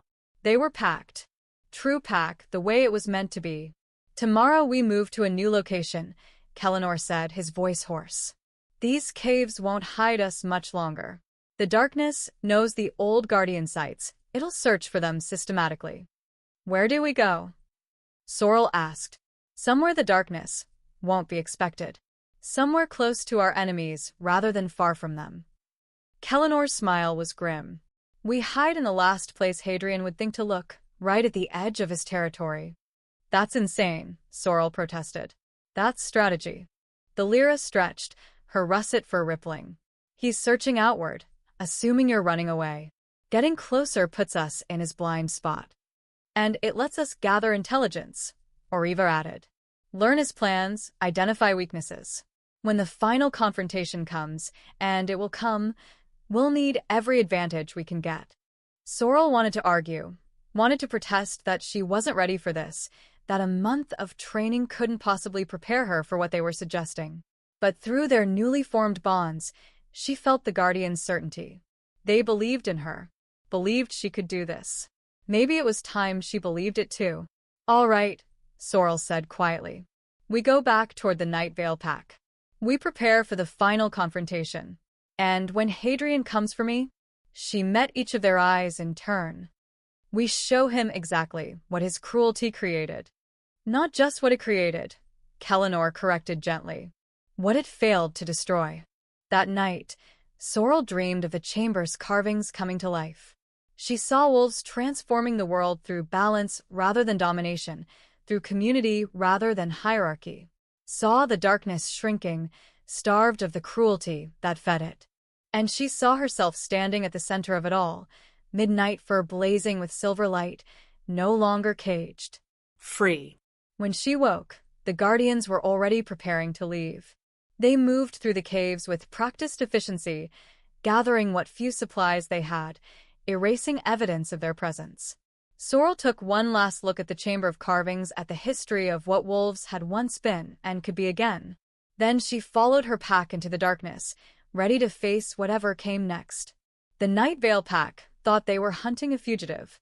They had no idea they were being hunted right back. Chapter 8. The territory bordering the Night Vale Pack was a strip of wild land that neither pack claimed, too dangerous for settlement, too unstable for patrols. The ground was riddled with sinkholes, the trees grew twisted and wrong, and local wolves whispered that the area was cursed. It was perfect. Kellinor led them to a cavern hidden beneath the roots of a massive dead oak, its entrance concealed by decades of overgrowth. Inside, the space was larger than it appeared, with multiple chambers branching off like the fingers of a hand. "How did you find this place?" Sorrel asked, marveling at the natural shelter. "I didn't find it. I made it." Kellinor's eyes gleamed with quiet pride.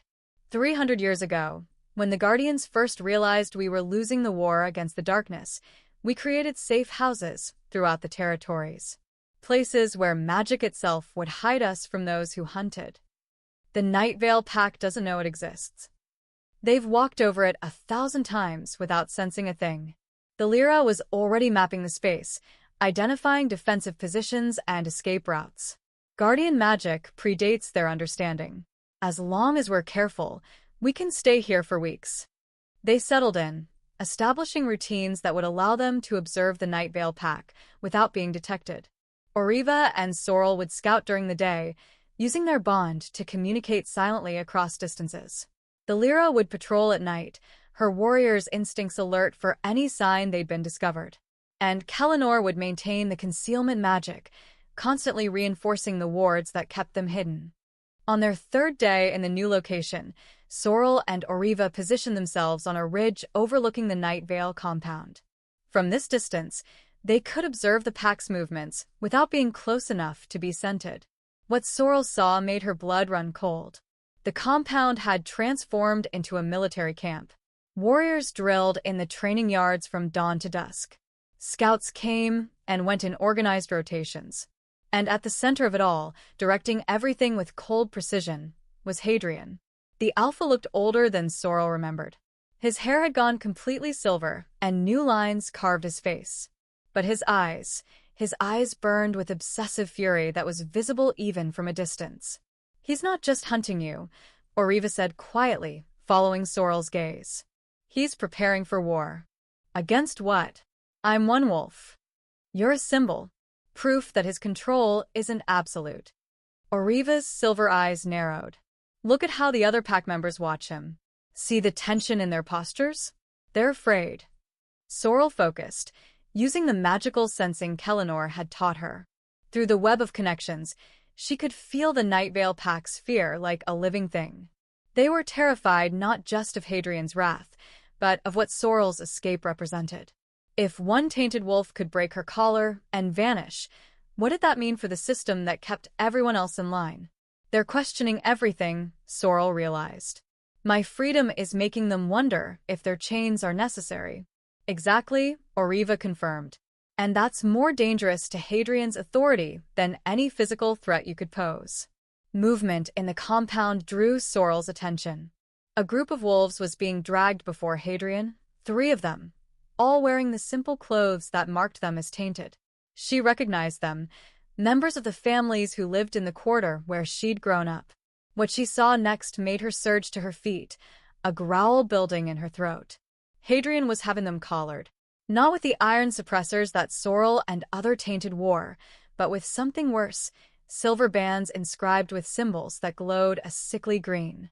Even from a distance, Sorrel could feel the pain radiating from those collars. Not just physical suppression, but something that attacked the soul itself. "What is he doing?" she whispered, horror flooding through her. "Punishment collars." Ariva's voice was tight with anger. Ancient cruelty that should have been forgotten centuries ago. They don't just suppress the wolf, they cause constant agony. Every breath is torture. Why? To make an example. To show the rest of the pack what happens when anyone shows sympathy to the tainted, when anyone questions his authority. Ariva touched Sorrel's arm. "We can't help them." "Not yet." "Going down there now would be suicide." "So, we just watch them suffer?" "We use their suffering as fuel." The Lyra's voice came from behind them. She'd approached silently, her russet fur nearly invisible in the underbrush. "Let it feed your determination. When the time comes to face Hadrian, remember this moment." Sorrel wanted to scream, to rage, to rush down and tear those collars off herself. But the Lyra was right. She wasn't ready yet. Going now would get her killed and doom everyone who'd put their faith in her. So she watched, memorizing every detail, burning it into her memory alongside 21 years of other cruelties. The tainted wolves were dragged away, their screams echoing across the valley. That night, Sorrel couldn't sleep. She paced the cavern in wolf form, her agitation making the confined space feel suffocating. Finally, she slipped out through one of the hidden exits, needing space to breathe. She found Kellinor sitting on a flat rock outside, staring at the stars. "Can't rest either?" the scholarly guardian asked without turning. Sorrel shifted to human form and sat beside him. "Every time I close my eyes, I see those wolves being collared. Hear them screaming." "Good." The word shocked her. "Good. Good that it affects you. Good that you still feel compassion despite everything you've suffered." Kellinor's gaze remained on the heavens. The darkness would love nothing more than to turn your rage into cruelty, to make you as vicious as those who hurt you. Your empathy is armor against that corruption. It doesn't feel like armor. It feels like weakness. Then you don't understand strength yet. Kellinor finally looked at her, his color-shifting eyes reflecting starlight. Hadrian thinks strength is domination, the ability to crush others, to force submission through fear. That's not strength, it's just violence with organization. What is strength, then? The ability to endure pain without letting it poison you, to witness cruelty without becoming cruel, to hold power without abusing it. He smiled faintly. You've demonstrated all three. That's why you're the caged wolf, not to spite your suffering, but because of how you've survived it. Sorrel was quiet for a long moment, watching the stars well overhead. Kellinor, what if I'm not strong enough? What if when the moment comes, I freeze or fail, or... You won't. How can you be sure? Because you've already passed the hardest test. Kellinor gestured back toward the cavern where Ariva and the Lyra rested. You've learned to trust, to accept help, to build connections instead of walls. Wolves like Hadrian can never do that. Their need for control isolates them, makes them fundamentally weaker than someone who can work as part of a true pack. We are packed, aren't we? Sorrel said softly. You three and me. Not because of blood or territory or hierarchy, but because we chose each other. The strongest kind of pack there is. They sat in comfortable silence until the eastern sky began to lighten. Then Kellinor stood, stretching. We should return. Ariva will worry. As they walked back to the cavern, Sorrel felt something shift inside her. Not her magic or her wolf, but her understanding of herself. She wasn't just running from the Night Vale pack anymore. She was preparing to change it. The next week was a careful dance of observation and planning. They learned Hadrian's patrol schedules, identified which warriors were most loyal to him and which seemed uncomfortable with his increasingly brutal methods. They mapped every entrance to the compound, every defensive position, every potential weakness. And they discovered something crucial. The punishment collars, Kellinor said during one of their evening strategy sessions, are powered by a central node. Hadrian keeps it in his personal chambers, guarded constantly. So, if we destroy the node, Sorrel began, every punishment collar in the pack becomes inert. The three wolves currently suffering would be freed, and Hadrian loses one of his primary tools of control.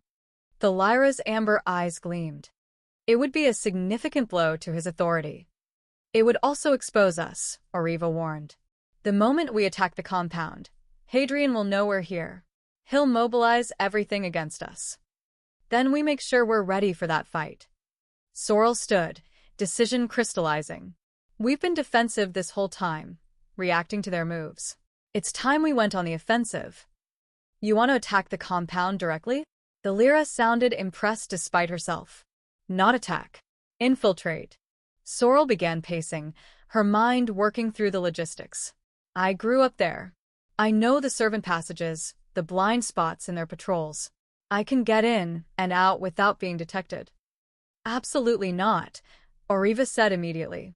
If they catch you, they won't. I'm not the same terrified girl who ran away a month ago. Sorrel met each guardian's eyes. You've all trained me for this. taught me to fight, to use magic, to trust my instincts. Now let me prove I learned the lessons. Kellinor studied her carefully. This isn't about proving anything. If we do this, it's because strategically it's the right move. Is it? Actually, yes. The scholarly guardian looked surprised by his own conclusion. Destroying the node would free those 3 wolves and undermine Hadrian's control. It would also draw his attention and resources, possibly creating an opening for us to strike elsewhere. Strike where? The Lyra demanded. The Tainted Quarter. Sorrel's voice was firm. While I'm destroying the node, you 3 can evacuate the families there. Get them away from the compound before Hadrian can use them as hostages or punishments. Silence fell as the guardians considered the plan. It's risky, Ariva said slowly. Splitting up makes us vulnerable. Staying hidden forever makes us useless, Sorrel countered. We can't just wait for the darkness, or Hadrian to find us. We need to act, to start building the alternative the prophecy talks about. She's right. The Lyra's agreement was reluctant, but genuine. We've been preparing her for a confrontation. Might as well make it one we choose, rather than one forced on us. When? Kellinor asked. Sorrel thought of those 3 wolves screaming in their punishment collars. Thought of the tainted families living in constant fear. Thought of every day that passed while Hadrian's cruelty continued unchecked. 3 days, she said. That gives us time to finalize the plan, scout the final details, and prepare for the aftermath. 3 days, then we move. That night, lying in her corner of the cavern, Sorrel reached out through the bond she shared with Ariva. Am I making the right choice? There is no right choice, Ariva replied gently. Only the choice you can live with. Can you live with waiting while those wolves suffer? No. Then you have your answer. Sorrel closed her eyes, feeling the presence of all 3 guardians through the bonds they'd forged. The Lyra's fierce determination. Kellinor's quiet wisdom. Ariva's unwavering support. For 21 years, she'd been alone. Now she had a pack. Real pack. Worth fighting for. Worth risking everything for. In 3 days, they'd strike at the heart of the Night Vale compound. In 3 days, Sorrel would return to the place that had caged her. But this time, she'd return with the power to break every chain. Chapter 9. The plan was simple in concept, terrifying in execution. Sorrel would enter the compound through the old drainage tunnel that ran beneath the servants' quarters, a passage she'd discovered years ago when trying to find places to hide from various torments. It was barely wide enough for a wolf to squeeze through, which meant the guards never bothered checking it. Once inside, she'd navigate the servant passages to reach Hadrian's chambers. The Alpha would be at the evening council meeting, leaving his personal rooms guarded but not occupied. She'd have approximately 20 minutes to locate the node powering the punishment collars, destroy it, and escape before the meeting ended. Meanwhile, the Guardians would approach the Tainted Quarter from 3 directions, quietly evacuating the families while the pack's attention was focused on the council meeting. With luck, they'd have everyone clear before the alarm was raised. With luck. Luck is for amateurs, the Lyra had growled when Sorrel mentioned it. We make our own success through preparation and skill. They'd spent the past 3 days preparing obsessively. The Lyra drilled Sorrel on combat scenarios, teaching her how to fight in confined spaces where her smaller size would be an advantage. Kellinor showed her how to mask her magical signature, making her virtually invisible to anyone searching through the web of connections. Ariva practiced their bond communication until they could share complex thoughts in seconds. Now, crouched at the forest's edge as twilight painted the sky purple and gold, Sorrel felt eerily calm. Not the numbness of suppression she'd lived with for years, but genuine serenity born of purpose and preparation. Ready? Ariva's mental voice was steady despite the worry bleeding through their bond. Ready, Sorrel confirmed. She waited until the guard patrol passed, then sprinted across the open ground to the drainage tunnel entrance. It was hidden behind a tangle of blackberry bushes that had grown wild over the years, exactly as she remembered. Shifting to wolf form, Sorrel squeezed into the tunnel. It was tight, claustrophobic, forcing her to crawl on her belly through mud and standing water. The smell was horrendous, decades of waste and decay. But she'd endured worse. The tunnel opened into a storage cellar beneath the servants' quarters. Sorrel emerged, shook off the worst of the filth, and shifted back to human form. She'd stolen servants' clothes during one of their scouting missions, plain and nondescript, exactly like what she'd worn for 21 years. Putting them on felt like wearing a costume, like pretending to be someone she'd left behind. She moved through the servant passages with the ease of long practice. These corridors were designed to be invisible, to let the Tainted and Omegas move through the compound without disturbing higher-ranking wolves. Sorrel had spent years navigating them, learning every shortcut and hiding spot. The passages were mostly empty at this hour. Everyone would be serving the evening meal or attending the council meeting. The few servants Sorrel passed kept their eyes down, too trained in submission to really look at her. One of them was Mari, a tainted girl about Sorrel's age who'd sometimes shared her meager rations when Sorrel had gone days without food. Mari's eyes widened in recognition, her mouth opening to speak. Sorrel pressed a finger to her lips, pleading silently. Mari hesitated, then nodded once and hurried past. Sorrel's heart pounded. If Mari raised the alarm, the entire plan would collapse. But she'd gambled on the girl's kindness, on the small mercy she'd once shown returning to protect her now. She reached the passage that led to Hadrian's chambers without further incident. Here, the challenge became real. The Alpha's personal rooms were guarded by 2 warriors at the main entrance, and the servant entrance was locked with a mechanism that required a key Sorrel didn't have. But Kellinor had taught her something useful. Sorrel placed her palm against the lock, feeling through the magical web for the metal components inside. She could sense them, tumblers and springs, all made of iron. Carefully, using the tiniest trickle of magic, she applied pressure to each piece in sequence. The lock clicked open. Sorrel slipped inside, closing the door silently behind her. Hadrian's chambers were exactly as she remembered, opulent to the point of obscenity. Thick carpets, ornate furniture, tapestries depicting pack victories. Everything screamed wealth and power, while wolves in the Tainted quarter slept on bare floors. The node would be somewhere central, somewhere Hadrian could access it easily, but guests wouldn't stumble upon it. Sorrel moved through the rooms methodically, extending her magical senses. She found it in his private study, hidden inside a carved wooden box on his desk. The moment she opened the box, she felt it, a nexus of corrupted magic that made her stomach turn. The node was a crystal the size of her fist, pulsing with that same sickly green light as the punishment collars. Dark magic. The kind Kellinor had warned her about, designed specifically to cause suffering. Sorrel reached for it, then hesitated. Kellinor had explained that destroying nodes released the magic they contained in an uncontrolled burst. Anyone sensitive to magic within 100 yards would feel it. In other words, the moment she destroyed this, every wolf in the compound would know exactly where she was. The Guardians are in position. Ariva's voice came through their bond. The families are ready to evacuate on your signal. Once I destroy this, we'll have maybe 5 minutes before Hadrian mobilizes his warriors, Sorrel sent back. Make sure everyone's out by then. We will. Be careful. Sorrel lifted the crystal, feeling its corrupted magic writhe in her hands like something alive and malevolent. She thought of the 3 wolves screaming in their punishment collars. Thought of every tainted child who might suffer the same fate if this thing continued to exist. Then she channeled her own magic into it, not to corrupt but to transform. Just as she'd absorbed the darkness from Kellinor's wounds, she pulled the corruption from the crystal into herself, neutralizing it with her wolf's strange ability to hold opposing forces in balance. Pain exploded through her body as the dark magic fought against absorption.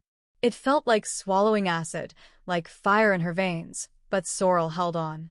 Drew it deeper, contained it, transformed it from weapon to neutral energy. The crystal in her hands began to glow silver instead of green. The corruption drained away, and with it, the node's power to cause suffering. Throughout the compound, 3 punishment collars went inert. Sorrel collapsed against the desk, gasping. The absorbed corruption burned inside her, leaving new silver scars across her arms and chest. But she'd done it. The node was destroyed, the suffering ended. Then alarms began to howl. They know. Ariva's mental voice was urgent. We're moving the families now, but guards are coming toward the quarter. Keep them safe, Sorrel commanded, forcing herself upright. I'll draw attention away from you. She didn't wait for a response. Still carrying the now inert crystal as evidence of what she'd done, Sorrel ran from Hadrian's chambers straight into the main corridor, and nearly collided with Varia. The Alpha's niece stood frozen, her auburn hair perfect as always, her expression transforming from shock to vicious delight in the space of a heartbeat. You, Varia breathed. You came back. Disappointed, Sorrel shifted to wolf form, the crystal tumbling to the floor. I'd hate to deprive you of your favorite punching bag. Disappointed? I'm thrilled. Varia shifted as well, her wolf larger than Sorrel's, but not by as much as it once would have been. I get to be the one who brings you to Hadrian. The rewards he's offering. She lunged. But Sorrel had spent a month training with Alira, learning to use her size and speed against larger opponents. She dodged easily, letting Varia's momentum carry her past, then struck at her exposed flank. Her claws raked deep, drawing blood and a yelp of pain. That's for every beating you gave me, Sorrel snarled. Every insult, every humiliation. Varia recovered, circling warily. You think a month of running makes you my equal? I've trained my whole life. Trained to bully the weak. That's not the same as learning to fight. Sorrel feinted left, then struck right, her teeth finding Varia's shoulder. I learned from a guardian who's fought for 3 centuries. What did you learn? How to torture wolves who couldn't fight back. They crashed through the corridor, their snarls echoing off marble walls. Other wolves appeared, drawn by the commotion, but none intervened. Pack law dictated that challenges were fought one-on-one. Varia was strong, well-trained, and experienced. But Sorrel had something the Alpha's niece didn't: genuine cause. Every strike carried 21 years of accumulated rage. Every dodge was fueled by the memory of cowering in corners while Varia laughed. And most importantly, Sorrel had learned to fight not with dominance, but with purpose. She didn't need to defeat Varia completely, just had to hold her attention long enough for the Guardians to finish the evacuation. 2 more minutes later, Ariva sent an urgent message. We're almost clear. Sorrel let Varia land a hit, teeth tearing into her leg. The pain was intense, but she used it, letting it fuel her next strike. Her jaws closed on Varia's throat, not hard enough to kill, but enough to force submission. Varia went still, terror flooding her eyes. I could kill you, Sorrel said, her mental voice projecting to every wolf watching. I could end you right here, and no one would stop me. That's how pack law works, isn't it? The strong survive, the weak perish. She released Varia's throat, stepping back. But I'm not like you. I don't need to kill someone helpless to feel powerful. Varia scrambled away, blood matting her fur, her eyes wide with shock. Around them, the watching wolves murmured, not in outrage, but in something that might have been respect. Then Hadrian arrived. The Alpha strode into the corridor in human form, his face carved from rage. Behind him came a dozen of his best warriors, all shifted and ready for violence. Sorrel Ashton. Hadrian's voice could have frozen rivers. I should have killed you, as an infant. My one mistake. Your mistake was thinking chains and cruelty could suppress what I am. Sorrel shifted to human form as well, standing naked and bloody, but unbowed. You created me, Hadrian. Every beating, every insult, every year of torture, you forged me into exactly what you feared most. And what's that? Someone who survived despite you. Someone who proves that your entire system is built on lies. She gestured to the watching wolves. You tell them hierarchy is natural, that dominance is strength. But it's not. It's just violence you've dressed up in tradition. Enough. Hadrian's dominance rolled out in waves that would have forced most wolves to their knees. But Sorrel had broken an unbreakable collar. His power meant nothing to her. You've destroyed pack property, Hadrian continued. Attacked a high-ranking pack member. Violated sacred territory. The punishment is death. Then come kill me yourself, Sorrel challenged. Unless you're afraid to face me without your warriors backing you up. The words struck like a physical blow. Around them, pack members shifted uncomfortably. Alphas didn't back down from challenges, especially not from wolves they'd branded as tainted. Hadrian's eyes narrowed. Very well. By the old laws, I accept your challenge. We fight here, now, to the death. When I win, your body will hang from the gates as a warning to any other wolf who thinks they can defy the natural order. Sorrel, the families are clear, Ariva sent desperately. Get out of there. You don't have to fight him. Yes, I do, Sorrel replied calmly. This was always how it had to end. She shifted back to wolf form, her midnight fur rippling with barely contained power. Around her neck, where the collar had once burned, silver light began to glow.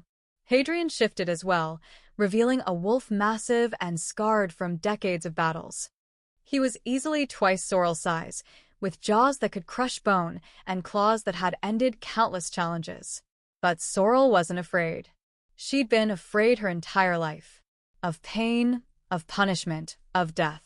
Now, facing the wolf who'd caged her as an infant and called it mercy, she felt only clarity. Hadrian lunged with the speed and power of a born alpha. But Sorrel had learned from the Lyra, had spent a month training with a guardian who'd forgotten more about combat than Hadrian would ever know. She didn't meet his charge head-on. She flowed around it, using his size against him, striking at vulnerabilities he didn't even know he had. The battle for the Night Vale Pack's future had begun, and Sorrel intended to win. Chapter 10. Hadrian's jaws snapped closed where Sorrel's throat had been a heartbeat before. She twisted beneath him, her smaller size allowing her to slip through openings he couldn't follow, and raked her claws across his exposed belly. First blood. The alpha roared, more in outrage than pain, and spun with terrifying speed. His massive paw caught Sorrel's shoulder, sending her tumbling across the marble floor. She rolled with the impact, came up on her feet, and immediately had to dodge again as Hadrian pressed his advantage. He's faster than he looks. The Lyra's voice came through the bond. The warrior guardian was watching from somewhere outside the compound. Don't let his size fool you. He's survived dozens of challenges, because he's adaptable. Noted, Sorrel replied, ducking under another attack. The watching wolves had formed a circle, giving them space to fight. Their expressions ranged from bloodlust to uncertainty. Some clearly expected Hadrian to crush her in seconds. Others watched with something that might have been hope. Hadrian charged again, using his weight like a battering ram. This time Sorrel didn't dodge. She dropped flat, letting him pass over her, and struck upward at his throat as he sailed past. Her teeth found fur and flesh, tearing a gash that bled freely. Second blood. You've learned tricks, Hadrian snarled, his mental voice projecting to the entire pack. But tricks won't save you. I am Alpha of the Night Vale Pack. I've ruled for 30 years. You're nothing but a tainted whelp who got lucky. Lucky. Sorrel circled him, watching for openings. You caged me when I was hours old. Spent 21 years trying to break my spirit. Call it the natural order. She feinted left, then struck right, her claws opening another wound on his flank. But I'm still here. Still fighting. Still proving that everything you built is fragile. She was bleeding too. Hadrian's claws had opened cuts across her shoulder and ribs. But Sorrel had learned to fight through pain, to use it as fuel rather than letting it slow her down. The Alpha changed tactics, abandoning direct attacks in favor of using his size to corner her. He was trying to back her against the wall, limit her mobility, force a confrontation where his superior strength would decide the outcome. Don't let him trap you, the Lyra warned. Keep moving. Tire him out. But Sorrel had a different idea. She let Hadrian drive her backward, let him think he was succeeding. When her back hit the wall, she saw triumph flash in his eyes. He lunged for the killing blow, jaws aimed at her throat. Sorrel dropped and rolled forward, between his legs, coming up behind him. Before he could turn, she leaped onto his back, her teeth sinking into the base of his skull where neck met spine. Not deep enough to kill, but deep enough to paralyze if she bit harder. Hadrian froze, every muscle going rigid. Around them, the watching pack gasped. "Yield," Sorrel growled, her voice muffled by fur and blood. "Yield, and I'll let you live." For a long moment, nothing moved. The entire compound seemed to hold its breath. Then Hadrian laughed. It was a terrible sound, full of mockery and rage, and something else, genuine amusement. "You think you've won?" His mental voice was calm despite his position. "You think defeating me in combat makes you alpha? You're more naive than I thought." Before Sorrel could react, power exploded from Hadrian's body. Not physical strength, but pure dominance, the accumulated authority of 30 years of absolute rule channeled into a single crushing wave. It slammed into Sorrel like a physical blow, tearing her from his back and sending her crashing into the wall. Her vision blurred, her limbs wouldn't respond, and every instinct screamed at her to submit, to bare her throat, to acknowledge her alpha. "No," Ariva's voice cut through the compulsion. "That's not real power. That's just learned helplessness he's weaponized. You broke your collar. You can break this too." Sorrel focused on her breathing, on the bonds connecting her to the three guardians. Their presence steadied her, reminded her that she wasn't alone, that dominance only worked if you accepted it as legitimate. She forced herself to her feet. Hadrian's eyes widened slightly. Impossible. No wolf resists a direct dominance command from their alpha. "You're not my alpha," Sorrel said, her voice steady despite the blood running from her wounds. "You never were. You were just the wolf who caged me and called it leadership." She attacked again, but this time channeling magic through the strike. Silver light blazed from her claws as they met Hadrian's flesh, and where they connected, his dominance aura cracked. The alpha howled in pain and shock. "What are you?" "Everything you tried to destroy." Sorrel pressed the attack, each strike carrying both physical force and magical power. "Every wolf you abused, every child you collared, every omega you broke. I carry their pain, and I'm using it to tear down everything you built." They clashed again and again, the marble floor becoming slick with blood from both combatants. Sorrel was tiring. Her month of training couldn't completely overcome Hadrian's decades of experience. But she was also learning as she fought, her wolf's instincts and the Guardian's teachings merging into something new. "He's protecting his left side," the Lyra observed. "Old injury, probably. Strike there." Sorrel feinted toward Hadrian's right, then pivoted and drove her shoulder into his left flank with all her strength. She felt something give, old scar tissue tearing open, ribs that had healed badly cracking under the impact. Hadrian staggered, his left foreleg buckling. But he didn't fall. Instead, he shifted tactics entirely. His next attack wasn't aimed at Sorrel, it was aimed at the watching pack members. His dominance aura lashed out like a whip, forcing every nearby wolf to their knees. "Remember who leads this pack?" Hadrian roared. "Remember who keeps you safe, who maintains order, who ensures the strong survive and the weak serve their proper purpose." And then he did something that made Sorrel's blood run cold. He called for the warriors stationed throughout the compound. Not just the dozen who'd accompanied him, but all of them. 50 warriors, all loyal to him, all willing to die at his command. They poured into the corridor from every entrance, surrounding Sorrel in a wall of fur and fong. "This is what real power looks like," Hadrian said, his mental voice carrying absolute certainty. "Not individual strength, but the ability to command loyalty. To inspire others to fight for you." He smiled, a horrible expression on a wolf's face. "You may have trained with guardians, may have broken your collar, but you're still alone. And alone you cannot win." Sorrel looked at the circle of warriors closing in, felt the weight of Hadrian's words pressing down on her. He was right in a way, she couldn't defeat 50 trained warriors. "Not alone. You're not alone." Kellinor's voice came through the bond, calm and certain. The wall of warriors suddenly parted as 3 massive shapes crashed through them. Ariva, the Lyra, and Kellinor in their wolf forms, their fur blazing with silver light that made the watching pack cry out in awe and fear. "Guardians," someone whispered. "The Ancient Ones. They're real." The 3 positioned themselves around Sorrel, forming a protective triangle. Through their bonds, she felt their absolute determination. They would fight beside her, die beside her if necessary, because that's what the pack meant. True pack. Not hierarchy and dominance, but chosen family. Stand down. Hadrian commanded his warriors, and Sorrel heard uncertainty creeping into his voice. This is still my challenge. My fight. But the warriors weren't looking at him. They were looking at the Guardians, at the living proof that the old stories were true, that there had once been wolves who commanded magic instead of just muscle. Is it true? One of the warriors, a female Sorrel recognized as Captain Mireia, head of the compound security, stepped forward. Are you truly Guardians? We are, Ariva replied, her mental voice projecting to everyone present. We are the last of the first wolves, and we stand with Sorrel Ashton against the corruption that has poisoned your pack. She's tainted, another warrior protested, but weakly. She's broken. The collar.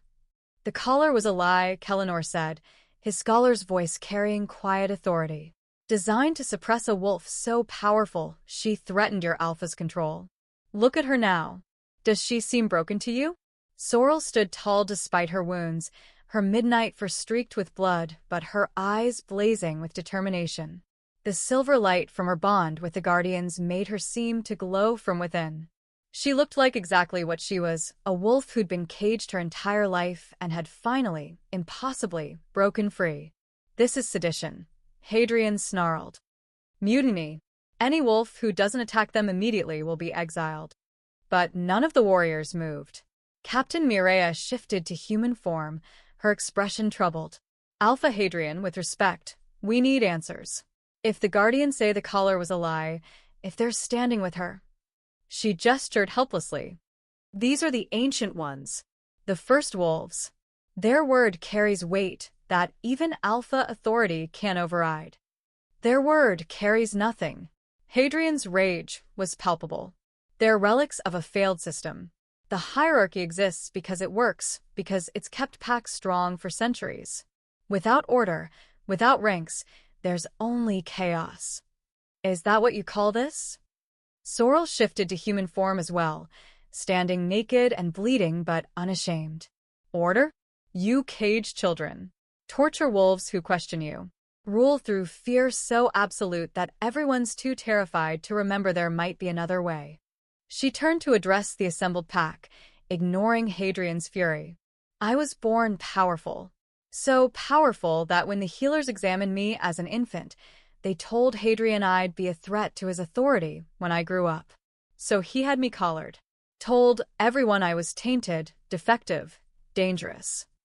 Her voice cracked with emotion. I spent 21 years believing I was worthless because the Alpha decided my existence challenged his power. Murmurs rippled through the crowd. How many others? Sorrel continued. How many wolves have been branded tainted or weak or wrong simply because they didn't fit into Hadrian's perfect hierarchy? How many children have suffered so he could maintain control? She's manipulating you, Hadrian said, desperation creeping into his voice. Using guardian magic to cloud your judgment. Don't listen to. We're not using any magic on them. The Lyra interrupted, her warrior's voice cutting through his protests. We're simply letting them see the truth you've spent 30 years hiding. Captain Mireia looked between Hadrian and Sorrel, clearly wrestling with a decision that would define the rest of her life. Finally, she spoke. I want to hear her story. All of it. Without interference. She met Hadrian's eyes, her own hard with newfound resolve. And then I want to hear your explanation for why an infant was collared. Because if what she's saying is true, if you've been lying to us for decades, I am your Alpha. Hadrian roared. You don't question me. You obey. An Alpha earns obedience through wisdom and protection, Kellenor said quietly. Not through fear and suppression. The fact that you respond to questions with rage tells us everything we need to know. Other warriors were shifting to human form now, their expressions ranging from confusion to dawning horror. Some looked at Sorrel with new eyes, seeing not a tainted Omega, but a victim of systematic abuse. Hadrian realized he was losing control of the narrative, losing the absolute authority he'd wielded for 3 decades. and he made a choice that revealed exactly who he was. Fine, he snarled. If the pack won't enforce order, I'll enforce it myself. He shifted back to wolf form and lunged, not at Sorrel, but at the nearest pack member. A young wolf barely past adolescence, who'd been watching the confrontation with wide eyes. Hadrian's jaws closed on the young wolf's throat, and he bit down. The message was clear: question me, and innocents die. But he'd miscalculated. The pack didn't cower. They erupted in outrage. Warriors shifted and surged forward, not to attack Sorrel, but to pull Hadrian off the youngster. Captain Mireia was first, her powerful form tackling the alpha and forcing him to release his victim. That's enough. Mireia's voice carried command authority that had nothing to do with rank and everything to do with moral certainty. You've just proven everything she said. You're not maintaining order. You're maintaining tyranny. Hadrian struggled against the warriors holding him, his eyes wild. You're all traitors. When I break free, when I regain control, every single one of you will suffer for this. No, Sorrel said quietly, approaching him despite Ariva's warning growl. You won't regain control. Because I'm challenging you not just for dominance, but for the right to lead this pack into something better. She knelt before him, her eyes level with his. You caged me because you were afraid of what I represented. Change. Evolution. The possibility that wolves could be strong without being cruel. Her voice was steady, absolute. You were right to be afraid. Because I'm going to tear down everything you built and replace it with something that doesn't require suffering to function. You'll fail, Hadrian spat. Without hierarchy, without order, the pack will collapse. Wolves need to know their place. Wolves need to know they matter, Sorrel corrected. That their value isn't determined by their rank or their bloodline or whether they fit into some alpha's narrow definition of acceptable. She stood, addressing the entire pack. I don't want to be your alpha. I don't want dominance or submission or any part of the system Hadrian built. But I will lead you if that's what it takes to prove there's another way. Silence fell across the compound. Then, slowly, Captain Mireia bowed her head. Not in submission, but in acknowledgement. I'll follow, she said simply. One by one, other warriors followed suit. Not all of them, some were too loyal to Hadrian, too invested in the old system. But enough. More than enough. Hadrian watched his authority crumble, watched wolves he'd ruled for decades turn away from him, and something in his eyes broke. Then you've doomed them all, he whispered. The darkness is coming. Without strong leadership, without order and discipline, it will consume everything. And when it does, remember that I tried to save you. With that, he shifted to human form and simply walked away. The warriors holding him let him go, too shocked by his sudden surrender to react. He disappeared into the compound, and Sorrel felt through the magical web as his presence moved toward his personal chambers. Should we pursue it? Valera asked. No, Kellinor said grimly. Let him go. He's been defeated more thoroughly than any physical death could accomplish. His pack has rejected him. Sorrel turned to face the assembled wolves, suddenly aware that she was naked, bleeding, and completely unprepared to lead anyone. But Captain Mireia stepped forward, offering her a cloak. You're going to need this. And she smiled faintly. You're going to need advisors who know how this pack functions. If you're serious about rebuilding, we should talk. Sorrel took the cloak, wrapped it around herself, and looked at the Guardians. Through their bonds, she felt their pride, their support, their absolute certainty that she could do this. All right, she said, her voice carrying across the compound. Let's talk about building something better. As the pack began to disperse, some following her toward a meeting space, others heading to check on the injured youngster Hadrian had attacked, Sorrel felt the weight of what she'd just taken on. She'd wanted freedom. Instead, she'd claimed responsibility for an entire pack. But maybe, she thought, maybe that was what freedom actually meant.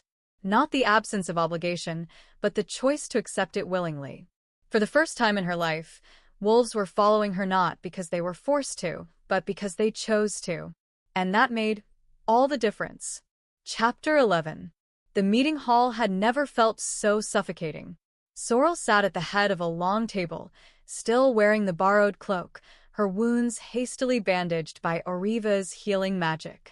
Around her sat 20 wolves, warriors, advisors, former council members, all watching her with expressions ranging from cautious hope to outright skepticism. Captain Mireia sat to her right, the guardians positioned behind her like silent sentinels. Their presence was both comforting and intimidating, a constant reminder of the weight this moment carried. "So," said Lorcan, a grizzled beta who'd served on Hadrian's council for 15 years. "You've defeated our alpha, claimed leadership, and promised to rebuild everything. Forgive me if I'm curious about the details." His tone wasn't hostile, just weary. He'd lived through 3 alpha transitions before Hadrian's long reign, each one bloody and chaotic. He had every reason to be skeptical. "I don't want to be your alpha," Sorrel said, and the room erupted in confused murmurs. "Then what exactly are you proposing?" another council member demanded. "A different structure entirely." Sorrel leaned forward, ignoring the pain from her ribs. "The hierarchy you've built. Alpha, Beta, Delta, Omega, Tainted. It only works if everyone accepts that some wolves deserve more than others. That some are born to lead and others born to serve. That's the natural order," Lorcan protested. "Strength determines rank. It's always been this way." To show them, Kellinor's mental voice was gentle. Show them what the natural order actually looked like. The scholarly guardian stepped forward, placing his hand on the table. Silver light spread from his palm, forming images in the air above them, scenes from the carvings in the ancient cave. Wolves hunting together, each using their unique skills. Some were trackers, some were fighters, some were healers. But none were ranked above the others. They simply contributed what they could and took what they needed. "This is how the first packs functioned," Kellinor explained, his color-shifting eyes scanning the assembled wolves. "Before dominance became confused with leadership. Before wolves decided that cruelty was strength." "That's a fantasy," someone muttered. "It could never work in reality." "It worked for thousands of years," Ariva interjected. "Until wolves like Hadrian's ancestors decided they deserved more than their share. That their strength entitled them to rule over others." "And what replaced it?" The Lyra's voice was hard. "Packs where children are caged for being powerful. Where omegas are beaten for sport. Where entire families are branded tainted and treated as less than nothing." Her amber eyes blazed. "Is that really better than what came before?" Silence fell. Captain Mireia finally spoke, her voice thoughtful. "What exactly are you proposing? We can't just abandon all structure. The pack has hundreds of members. Without some form of organization, there'd be chaos." "I'm proposing an organization without oppression," Sorrel said. "Roles without ranks. Contributions without hierarchy." She stood, despite her body's protests, and moved to where Kellinor's images still hung in the air. "Look at this." She pointed to a scene showing wolves with different abilities working together. "That wolf is smaller, but she's the best tracker. That one is massive, but he's gentle, perfect for guarding the young. That one can barely fight, but she can heal injuries that would kill other wolves." Sorrel met each council member's eyes. In Hadrian's system, only the fighter would be valued. The tracker would be an omega. The healer would be tainted. But they're all essential. They all matter. "How do you decide who leads if not by strength?" Lorcan asked. "By wisdom. By the ability to listen and synthesize different perspectives." Sorrel gestured to the assembled wolves. "You're all here because you have experience, knowledge, skills the pack needs. I want your counsel, your expertise, not your submission." "And when there's disagreement?" another council member challenged. "When decisions need to be made quickly and there's no time for debate? Then we trust whoever has the most relevant expertise." Sorrel looked at Captain Mireia. "If it's a security matter, Mireia decides. She knows defense better than anyone." She turned to an older female named Serenia, who'd been silent until now. "If it's about healing or herb lore, we defer to Serenia. She's been a pack healer for 20 years." One by one, she acknowledged different wolves and their areas of expertise. Not because they were higher ranked, but because they were knowledgeable. What about you? Lorcan asked quietly. Where do you fit in this structure? Sorrel hesitated. It was the question she'd been dreading. I don't know, she admitted. I'm not the strongest fighter. The Lyra could defeat me easily. I'm not the wisest. Kellenor has forgotten more than I'll ever know. I'm not the best healer or tracker or strategist. Then why should we follow you? Someone demanded. Because she survived what should have destroyed her, Captain Mireia said before Sorrel could respond. Because she broke chains that were designed to be unbreakable. Because she stands here offering to share power instead of hoarding it. The warrior's expression was fierce. That's more qualification than most alphas ever show. And because the Guardians chose her, Serenia added softly. The healer's eyes were distant, remembering. I've read the old texts. The prophecies. The caged wolf who would restore balance. That's not just a title. It's a responsibility. The prophecy, Sorrel thought with bitter amusement. Always back to the prophecy. I can't promise this will work, Sorrel said honestly. I can't guarantee there won't be problems or that changing everything won't be chaotic. But I can promise that under my leadership, no child will be caged for being powerful. No wolf will be beaten for being different. And no one will be told they're worthless because of their bloodline or their rank. She let the words settle. Watched them ripple through the assembled wolves. I'm asking you to trust me, Sorrel continued. Not because I'm stronger or better, but because I've lived through the worst of Hadrian's system. I know intimately what it destroys.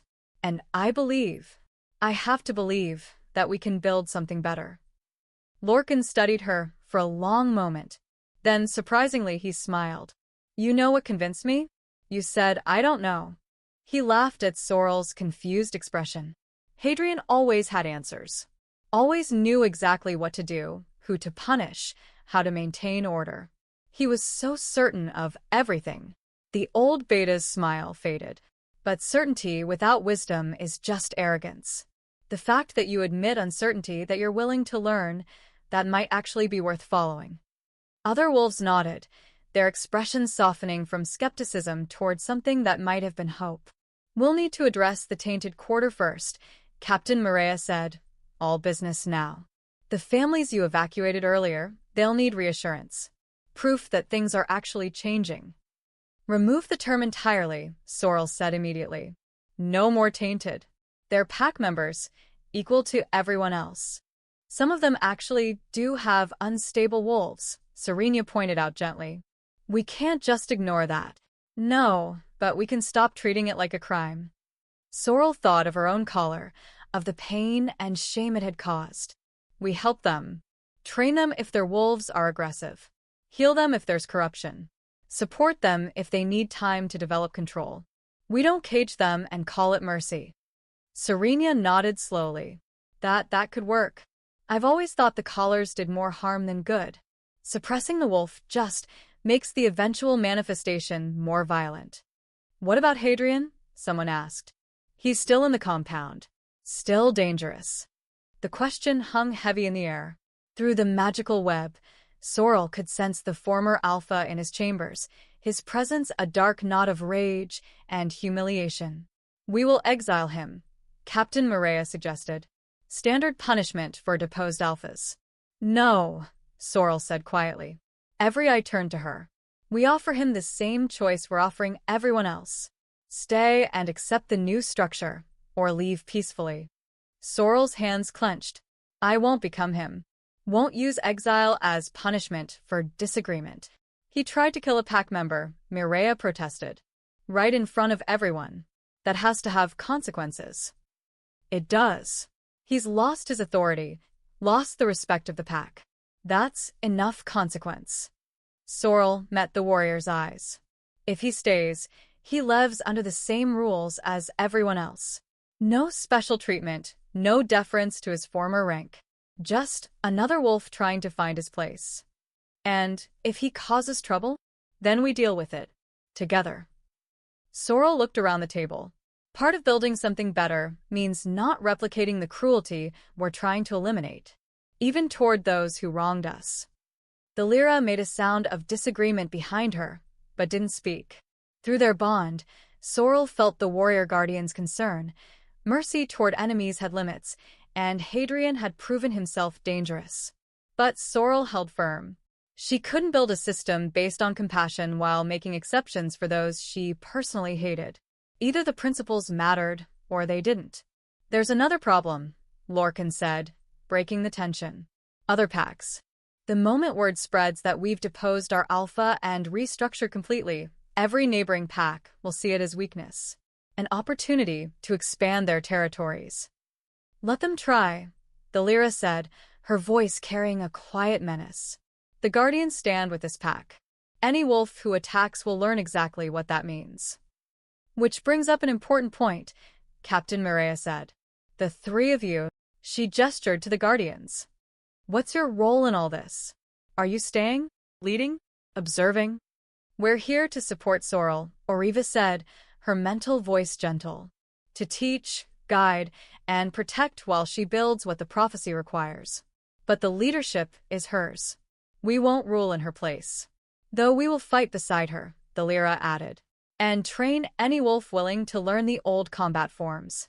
"And I'll teach the old magic," Kellinor said. "To those with the sensitivity to learn. The web of connections that binds all living things. Understanding it makes wolves stronger without making them cruel." The implications rippled through the room. Access to guardian knowledge, to power that had been lost for centuries. It was an opportunity no pack had possessed in living memory. "We'll need to send messengers to the neighboring packs," Serenia said, her healer's mind already working through logistics. "Explain what's happened before rumors spread. Show them this isn't chaos, but intentional change." "I'll draft the messages," Lorcan offered. "Diplomatic language is something I actually know." The meeting continued for hours, working through details of the transition. Who would handle security, food distribution, conflict resolution. How to integrate the former Tainted families into the main pack. What to do about wolves who refused to accept the new structure. Sorrel's head spun with the complexity of it all. She'd wanted freedom, and instead found herself responsible for hundreds of lives and the complete restructuring of a society. But as she watched the council members debate and plan, and saw them engage with ideas rather than simply awaiting orders, she felt something unexpected. Hope. They were actually doing this, actually trying to build something better. Finally, as dawn light began filtering through the windows, Captain Mireia called the meeting to a close. "We've made good progress. Let's rest, then reconvene this evening to finalize the details." She looked at Sorrel. "You especially need rest. You're still bleeding from half a dozen wounds." Sorrel touched her ribs, feeling the sticky wetness of blood seeping through bandages. The adrenaline had worn off, leaving her shaking with exhaustion and pain. "Come," Ariva said gently. "Let me heal you properly. Then you sleep." They found a quiet room away from the main compound, and Ariva set to work. Her healing magic was stronger than before, flowing through their bond with practiced ease. The wounds closed, the pain faded, and Sorrel felt herself drifting toward unconsciousness. "Did I do the right thing?" she murmured. "Offering Hadrian a place to stay?" "I don't know," Ariva admitted. "But I know you did the honest thing. The thing that aligns with what you're trying to build. What if he betrays us? Uses our mercy against us? Then we'll deal with it." The Guardian's silver eyes were warm. "But Sorrel, not every wolf can be saved. Not everyone will choose to change. At some point, mercy becomes enabling. You'll need to recognize that line." "How will I know where it is?" "You'll know." Ariva settled beside her, white for pressing against Sorrel's human form. "Now rest. Tomorrow brings new challenges." Sorrel closed her eyes, feeling the presence of all three guardians through their bonds. The Lyra keeps watch outside, Kellinor reinforcing the wards around their room. Ariva's steady breathing beside her. Pack. Real pack. Not bound by dominance or fear, but by choice and mutual support. She'd spent 21 years believing she was worthless, broken, tainted. Now she was trying to lead an entire pack into a future that seemed impossible. But as sleep finally claimed her, Sorrel's last thought was surprisingly peaceful. Maybe impossible was exactly where she belonged. Chapter 12. Sorrel woke to screaming. She bolted upright, her wolf surging to the surface instantly. Through the magical web, she felt chaos spreading through the compound, fear, panic, and underneath it all, something dark and hungry. In the darkness, Kellinor's mental voice was urgent. It's attacking. Now. Sorrel shifted mid-stride as she raced from the room, her midnight fur rippling with silver light. The Guardians were already ahead of her, moving with coordinated precision toward the source of the screaming. They emerged into the main courtyard to find a nightmare made manifest. Shadow creatures poured through the compound's gates like oil spreading across water. Dozens of them, each one vaguely wolf-shaped but wrong in ways that made reality itself seem to flinch. Their void eyes fixed on the fleeing pack members with hunger that transcended physical need. And leading them, directing them with horrible intelligence, was something larger. Something that wore darkness like a cloak and spoke with the voice of dying stars. "Caged wolf," it said, and every shadow creature stopped moving. "We've been waiting for you to gather them all in one place. How considerate." "It followed us," the Lyra snarled. "Used our attack on the compound as a beacon." Captain Mireia and her warriors were already forming defensive lines, protecting the civilians who scattered toward the inner buildings. But Sorrel could see through the magical web that they were terrified. These were trained fighters facing something their training hadn't prepared them for. "Get everyone inside," Sorrel commanded, her mental voice projecting to the entire pack. "Seal the doors. Protect the young." "What about you?" Mireia called back. "We handle this." Sorrel positioned herself alongside the Guardians, facing the tide of shadow creatures. "This is why they're here. This is what the prophecy was about." The large shadow entity laughed, a sound like reality tearing. "The prophecy. Such hope you've placed in ancient words. Do you want to know the truth about prophecies, little wolf?" It moved closer, and Sorrel felt the temperature drop, felt her breath mist in air that had been warm moments before. Prophecies are just stories desperate creatures tell themselves when they're losing. When the darkness grows too strong and the light too weak. The entity's void eyes fixed on her. "There is no caged wolf who will restore balance. There's just you, a broken girl who survived abuse and mistook trauma for destiny." "She's not broken," Ariva said, her white fur blazing with silver light. "And she's not alone." The three Guardians moved as one, their magic intertwining into a barrier between the shadow creatures and the compound. Silver light met corrupted darkness in a clash that made the ground shake. "Hold the line," Kellinor commanded. "Don't let any through to the pack." But there were so many. For every shadow creature the Guardians destroyed, two more appeared. And the large entity simply watched, not participating directly, content to let its minions wear them down. Sorrel fought alongside them, her claws blazing with the same silver light. She'd learned to channel magic through combat now, each strike not just physical but spiritual, attacking the corruption at its source. But she was still learning, still new to this power. And the shadow creatures were relentless. "We can't hold them forever," the Lyra admitted, her russet fur matted with sweat despite the cold. "There are too many." "Then we don't hold them," Sorrel said, an idea forming. "We absorb them." What? "Like I absorbed the corruption from Kellinor's wounds. Like I destroyed the punishment collar node." Sorrel's mind raced.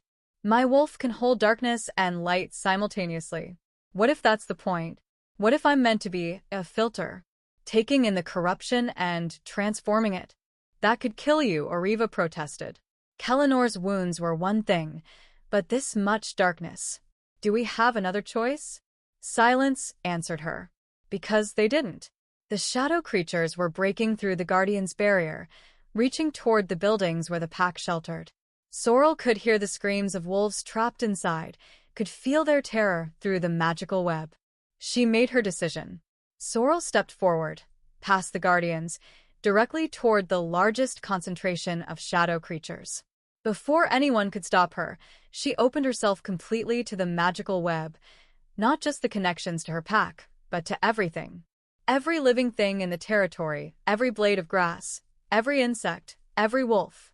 And she reached for the darkness. It flooded into her like poison, like ice and fire simultaneously. Pain beyond anything she'd experienced exploded through her body as the corruption poured in, seeking to consume her from within. But her wolf rose to meet it, not fighting the darkness, but surrounding it, containing it, holding it in balance with her own silver light until the two forces began to transform. The shadow creatures shrieked as their essence was drawn into Sorrel, their forms dissolving like smoke. She absorbed them one by one, her body shaking with the strain, her vision blurring as dark veins spread across her midnight fur. Sorrel, stop. Ariva's mental voice was desperate. You're killing yourself. But Sorrel couldn't stop. The pack depended on this. The prophecy demanded it. And somewhere deep inside, beneath the pain and fear, she felt her wolf's absolute certainty. This was what she was meant to do. The large entity finally moved, flowing toward her with predatory intent. Brave. Foolish, but brave. Its voice resonated with something like respect. You think you can contain us? We are the void your kind created. We are the consequence of every cruelty, every act of dominance, every broken bond. You can't transform that. You can only delay the inevitable. Watch me, Sorrel growled. She reached for the entity itself, her magic extending like claws into its dark essence. And for the first time, she felt what it truly was. Not a creature or being, but accumulated suffering. Every Omega beaten, every child caged, every wolf exiled. All of it had fed this thing, given it form and purpose. It was hatred and pain made manifest, and it was intimately familiar. Because Sorrel had lived with hatred and pain for 21 years, had felt it eating away at her spirit, threatening to turn her into something as dark as those who'd hurt her. But she'd survived by refusing to let the suffering define her, by choosing, over and over, to be kind despite having every reason to be cruel. That same choice echoed through her now. Instead of fighting the entity's darkness, Sorrel embraced it, acknowledged the pain it represented, the legitimate grievance at the heart of its existence.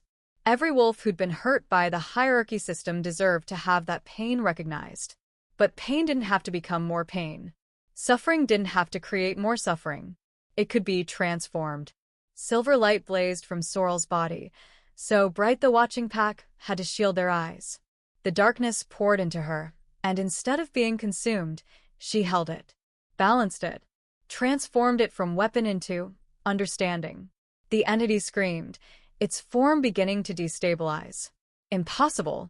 No one can contain this much corruption. I'm not containing it, Sorrel said, her voice resonating with power that came from somewhere deeper than magic. I'm healing it.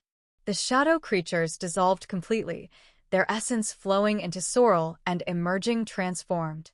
No longer dark and hungry, but neutral, raw magical energy that spread through the territory like spring rain after drought. The large entity was the last to go, fighting desperately against absorption. This changes nothing, it hissed as its form began to break apart. More darkness will come. More suffering will feed the void. You've won one battle, but the war is winnable, Sorrel interrupted. Because I'm going to make sure wolves stop feeding you. Stop creating the pain that gives you power. One pack. One territory.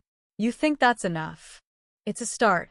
The entity dissolved, and Sorrel absorbed its essence in one final, agonizing surge. Then she collapsed, her wolf form unable to hold itself upright any longer. The guardians caught her before she hit the ground, their presence flooding through their bonds with desperate concern. She's still alive, Kellinor said, relief evident. Unconscious, but alive. Her wolf is changing, adapting to what she just absorbed. Look at her fur, the Lyra whispered. Sorrel's midnight coat was no longer pure black. Silver streaks ran through it now, marking where she'd absorbed and transformed darkness. She looked like a piece of night sky, studded with stars. The pack emerged cautiously from the buildings, staring at the transformed wolf who'd saved them. Captain Mireia approached first, her expression odd. What did she do? What she was meant to do, Ariva said softly. What the caged wolf was always supposed to do. She held the darkness and light in balance, and in doing so, transformed both. Will she be all right? I don't know. Ariva's silver eyes were troubled. She absorbed more corruption than should be survivable. Her wolf is processing it, but... Sorrel stirred, her eyes flickering open. They were different now, still her own, but carrying depths they hadn't possessed before. As if by containing the darkness, she'd gained understanding of things most wolves never glimpsed. I'm okay. She was sent to the Guardians, her mental voice weak but steady. Tired. Different. But okay. She tried to stand, and her legs buckled. Too exhausted to maintain wolf form, she shifted back to human, and Ariva immediately wrapped her in a cloak someone provided. The pack was gathering in the courtyard now, hundreds of wolves staring at the girl who'd just absorbed an army of shadow creatures and survived. Sorrel Ashton. A voice called from the crowd. An elderly wolf, one of the council members from last night's meeting. You saved us. The darkness itself couldn't stand against you. Others took up the sentiment, their voices building into a chorus of gratitude and awe. She's the prophecy made real, someone shouted. The caged wolf who restores balance. All hail our new alpha. The words hit Sorrel like cold water. She raised a shaking hand, silencing the crowd. No, she said, her voice hoarse. I'm not your alpha. I'm not your savior. I'm just... She struggled to find words for what she was. I'm just someone who survived and learned that suffering doesn't have to create more suffering. But you absorbed the darkness, Captain Mireia protested. Transformed it. That's power beyond anything we've seen. It's a responsibility, Sorrel corrected. Not a qualification for leadership. She looked at the assembled pack, at wolves who'd watched her nearly die to protect them. I can fight the darkness. Can help transform the corruption it represents. But building a better pack? That requires all of you. Not just me. Then what do you want from us? Someone asked. Sorrel thought about it, about what she'd learned from absorbing the entity's essence. She'd felt the pain of every wolf whose suffering had fed the void. The Omegas beaten, the children caged, the families exiled. Centuries of cruelty compressed into one horrible, hungry darkness. I want you to stop creating it, she said finally. Stop treating each other like ranks and roles instead of individuals. Stop believing that some wolves deserve less because of their bloodline or their strength or their differences. She gestured to the Tainted quarter, where families were emerging cautiously. Those wolves aren't tainted. They're packed. They matter just as much as warriors or healers or anyone else. Her voice strengthened. And if we can build a pack where everyone matters, where suffering isn't the price of order, then maybe the darkness will have nothing left to feed on. Silence fell across the courtyard. Then, unexpectedly, Hadrian's voice rang out. Pretty words. The crowd parted as the former Alpha emerged from the main building. He looked diminished somehow, his silver hair disheveled, his eyes carrying a hollowness that hadn't been there before. You speak of transformation and balance and ending suffering, Hadrian continued, his voice bitter. But you have no idea what you're facing. The darkness isn't just fed by individual cruelty. It's fed by the fundamental nature of wolves. We're predators. Dominance is in our blood. Then we change, Sorrel said simply. You can't change nature. I just did. Sorrel met his eyes without flinching. I took darkness that should have consumed me and transformed it. If that's possible, then wolves can change too. Hadrian studied her for a long moment. Then, surprisingly, he laughed, not with mockery but with something that might have been admiration. You're either the bravest wolf I've ever met or the most foolish. He turned to walk away, then paused. For what it's worth, I hope you succeed. I hope your idealism survives contact with reality. Because if it does... He looked back over his shoulder. Then maybe I was wrong about everything. He disappeared back into the building, leaving Sorrel standing in the courtyard surrounded by her pack. What now? Captain Mireia asked quietly. Sorrel looked at the Guardians, at the pack members watching her with hope and uncertainty, at the compound that had been her prison and was now her responsibility. Now we rebuild, she said. Not just structures, but the fundamental way we relate to each other. And we start by acknowledging what just happened. The darkness is attacking. It won't be the last time. The entity said more would come, Kellenor confirmed. What Sorrel absorbed was significant, but it's not the whole of the corruption. Just one manifestation. Then we prepare, the Lyra said, her warrior's instincts already planning. Train everyone who's willing. Teach them to fight not with dominance, but with purpose. And I'll teach them to sense the magical web, Kellenor added. To recognize corruption before it takes physical form. While I help Sorrel master what she's become, Ariva finished. Because absorbing that much darkness, it changed her. She'll need guidance learning to use it. Sorrel felt the truth of that in her bones. The darkness she'd absorbed wasn't gone. It was transformed, yes, but still present. Still a part of her now, balanced against her light. She'd become exactly what the prophecy described. The bridge between extremes. The one who could hold both and forge something new. It was terrifying. It was exactly right. All right, Sorrel said, addressing the pack. Here's what we're going to do. Council meeting in 2 hours. We finalize the new structure, make it official. Then we start training everyone regardless of former rank. We prepare for the next attack. And most importantly, she smiled, tired but genuine. We prove that wolves can be strong without being cruel. That pack can mean family instead of hierarchy. The crowd began to disperse, wolves moving toward their tasks with new purpose. But Captain Mireia lingered, her expression thoughtful. You know they're going to follow you anyway, she said quietly. Even if you don't claim the alpha title, you're their leader. What you did today, that kind of sacrifice creates loyalty that transcends structure. Then I'll use that loyalty to build something worth following, Sorrel replied. Not a pack that worships strength, but one that values contribution, where everyone matters. Idealistic, Mireia observed. But maybe that's what we need. Someone who still believes things can be better. She walked away, leaving Sorrel alone with the Guardians. You did well, Ariva said, her mental voice warm with pride. You did the impossible, the Lyra added, respect evident despite her usual gruffness. You became what the prophecy required, Kellenor finished. Now the real work begins. Sorrel looked up at the sky, watching the sun rise over a territory forever changed. She'd spent 21 years caged, broken, told she was worthless. Now she stood at the center of a transformation that would reshape how wolves understood themselves. The darkness would return. Other packs would challenge them. The road ahead was filled with obstacles she couldn't predict.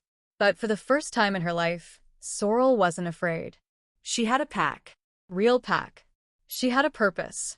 And she had the power to transform even the darkest corruption into something balanced. The caged wolf was free. And she was just beginning to understand what that meant. Chapter 13. 6 weeks passed in a blur of transformation. The Night Vale Pack, though many were already calling it the Starfall Pack, after Sorrel's distinctive silver-streaked fur, changed in ways both profound and subtle. The physical alterations were easiest to see. The punishment collars were destroyed, melted down, and reforged into tools for building instead of binding.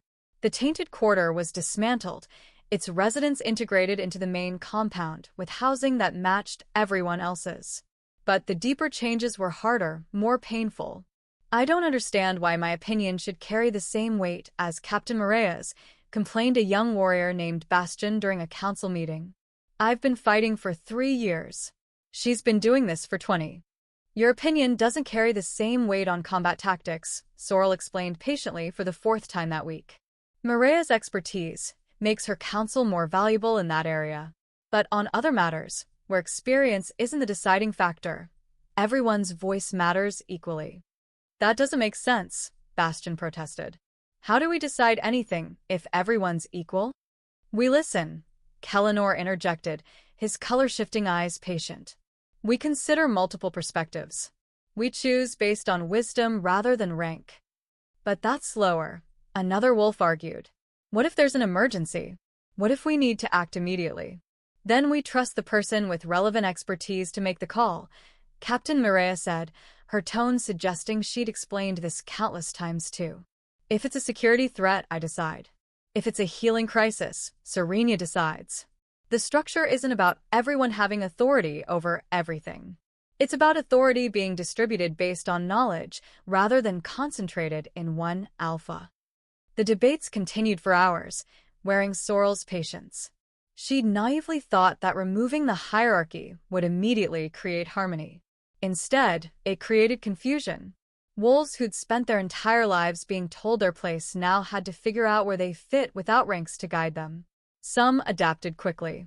Mari, the girl who'd helped Sorrel during her infiltration, thrived in the new system. She'd always been quiet, overlooked, but in council meetings she proved to have a gift for logistics that rivaled even Lorcan's experience. Others struggled. Wolves who'd held high rank under Hadrian found themselves adrift without the deference they'd become accustomed to. A few left entirely, unable to accept the new structure. And Hadrian himself vanished. 3 days after the darkness attacked, he'd simply walked out of the compound and hadn't returned. Scouts reported seeing him in the wilderness, living alone, but he made no move to interfere with the pack's transformation. He's processing, Kellinor said when Sorrel worried about it. 30 years of believing one thing, only to have it proven wrong. That kind of transformation takes time. What if he goes to another pack? Tell them we're weak, vulnerable. Then we deal with it. The Lyra was teaching combat to a group of former tainted wolves, showing them how to use their unique abilities, 2 aggressive wolves learning to channel that energy, 2 weak wolves learning strategy that didn't require raw strength. But I suspect Hadrian won't. His pride won't allow him to admit he was defeated by someone he called Tainted. The training sessions were actually going better than the council meetings. The Lyra had a gift for identifying each wolf's strengths and building on them rather than forcing everyone into the same mold. You, she told a small Omega named Vea, will never overpower a larger opponent in direct combat. So we teach you to be where they aren't. Speed, evasion, precision strikes. And to a massive former Delta named Rydian, who'd been demoted for being too gentle, your size is an asset, but your temperament is too. We make you a defender, not an attacker. You protect others, hold lines, create space for smaller fighters to work. Each wolf found their role not based on rank, but on genuine aptitude. Sorrel spent her days learning to master the darkness she'd absorbed. With Ariva's help, she practiced containing it, channeling it, using it to sense corruption before it manifested physically. The darkness exists because of broken bonds, Ariva explained during one training session. Every time a wolf is abused, exiled, or broken, it creates a tear in the magical web. Those tears accumulate, and eventually the void fills them. So, by healing the pack's bonds, you starve the darkness of what feeds it. Exactly. Ariva's silver eyes gleamed with approval. You're not just fighting the symptoms. You're addressing the cause. It was exhausting work. Sorrel would spend hours each day sensing through the magical web, identifying wolves who carried trauma, who'd been hurt by the old system. Then she'd work with Serenia to help them heal, not just their bodies, but their spirits. Mari was one of the first they helped. The girl had spent 15 years being told she was worthless, and those words had carved themselves into her sense of self. I know intellectually that I matter now, Mari said during one healing session, tears streaming down her face. But I feel it here. She touched her chest. This voice that keeps saying I'm still that scared tainted girl. At any moment, someone will put the collar back on. That voice is lying, Sorrel said gently, taking Mari's hands. But it's a lie you've heard so many times it feels like the truth. Unlearning takes time. She channeled healing magic through their connection, not to fix Mari. The girl wasn't broken, but to help her sense her own worth through the magical web. To feel how many wolves valued her contributions, how her presence enriched the pack. Mari gasped as the realization hit. They actually see me. They value what I bring. They always should have, Sorrel said quietly. The old system was designed to make you invisible. Now we're building one that recognizes everyone. One by one, they worked through the pack's trauma. It was slow, difficult work, but Sorrel could feel the difference. The magical web is growing stronger, healthier, with fewer tears for the darkness to exploit. But not everyone could be healed. Varia, the Alpha's niece who'd tormented Sorrel for years, struggled more than most. She attended council meetings because she was required to, but sat silent and sullen, refusing to engage. Finally, Sorrel confronted her privately. "You're miserable," Sorrel said bluntly. "Everyone can see it. What's going on?" Varia's laugh was bitter. "What's going on? Everything I was raised to believe was a lie. Everything I worked for means nothing. I spent my whole life climbing the hierarchy, proving I was better than everyone else, and now—" She gestured helplessly. "Now there is no hierarchy. My accomplishments are meaningless." "They're not meaningless. Your skills still matter. But not more than anyone else's. Not more than." Varia's face twisted with disgust she couldn't quite hide. "Not more than the wolves I used to command. How am I supposed to accept that?" Sorrel felt a flash of anger, remembering every beating, every humiliation Varia had inflicted. But she forced herself to look deeper, to sense through the magical web what drove the other wolf's resistance. Fear. Varia was terrified. Her entire identity had been built on being superior to others. Without that framework, she didn't know who she was. "The old system gave you a place," Sorrel said slowly, understanding dawning. "It was a place built on hurting others, but it was still a place. And now you're adrift." "I'm worthless," Varia whispered, the admission clearly painful. "If I'm not better than others, if my rank doesn't make me special, then what am I?" It was almost funny, in a horrible way. Varia had spent years making Sorrel feel worthless, and now she felt the same emptiness. But Sorrel couldn't bring herself to take pleasure in it. "You're a wolf with skills that could help this pack," she said instead. "You're a good fighter, a natural leader, someone people instinctively follow. That doesn't change just because we're not using it to create hierarchy." "Then what do I do with it?" "Help me train the younger wolves.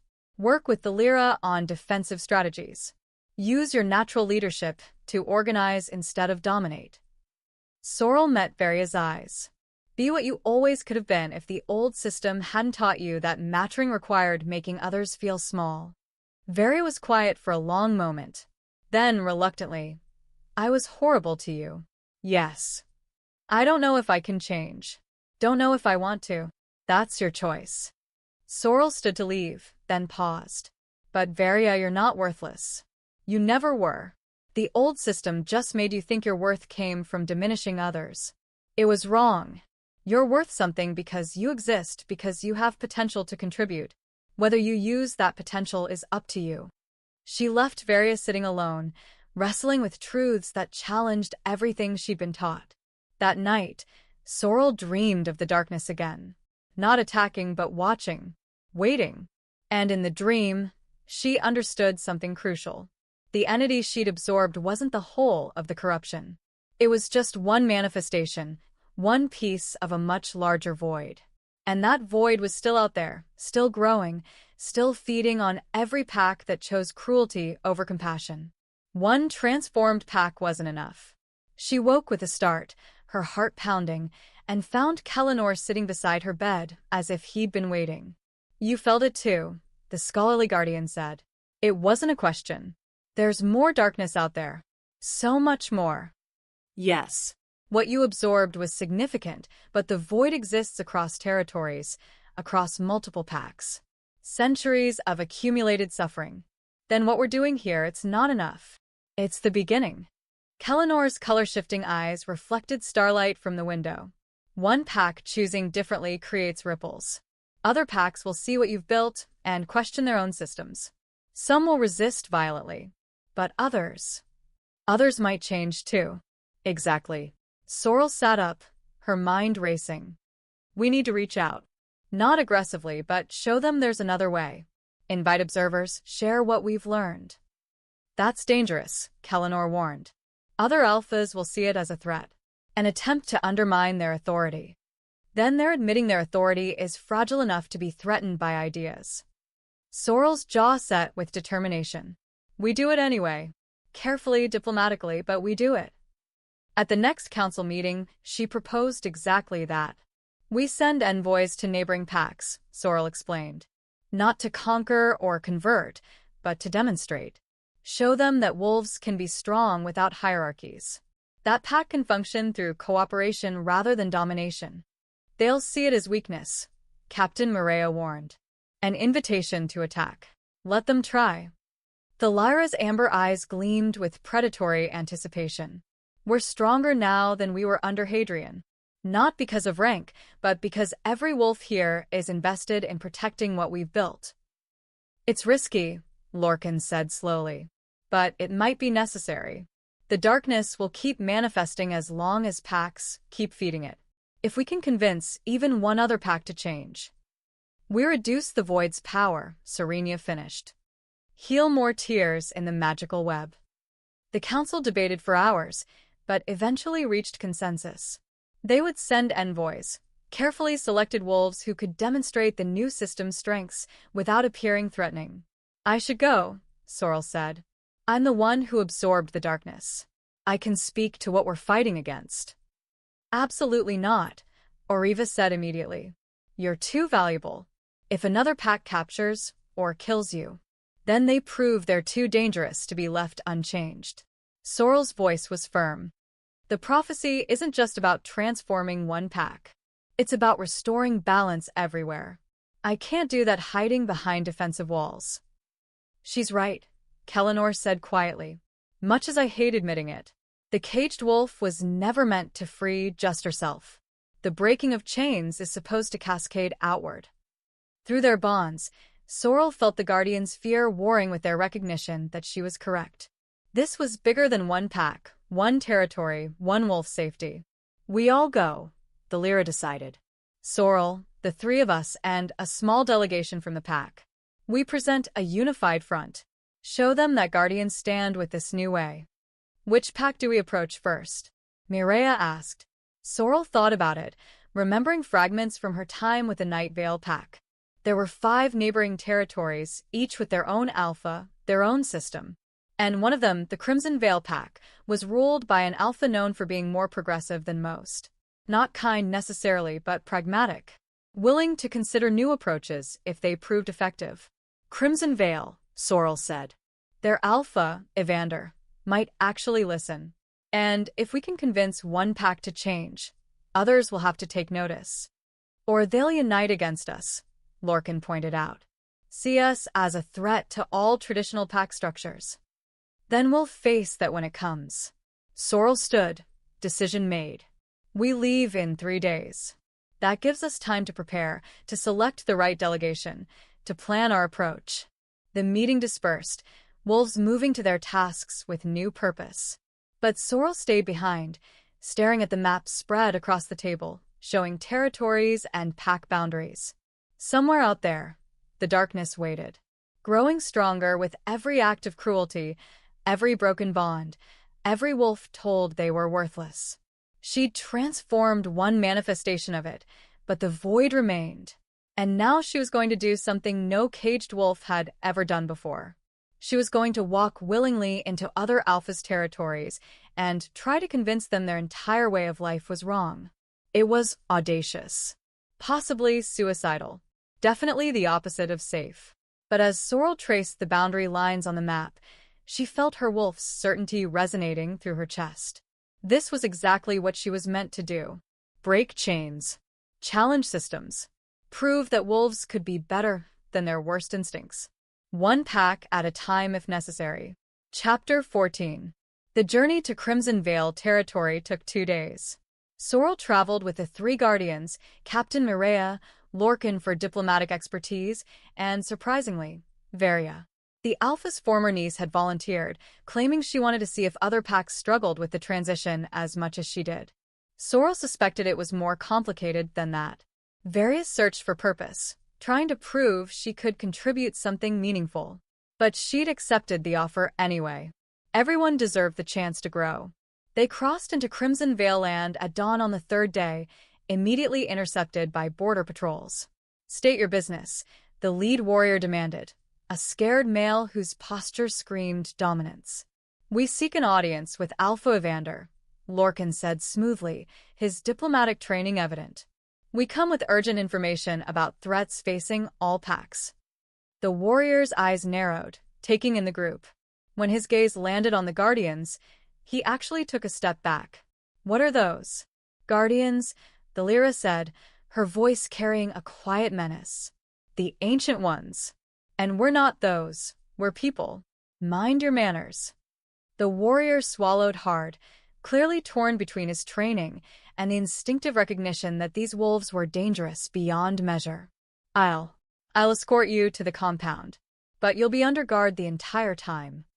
"Understandable," Sorrel said, keeping her tone neutral.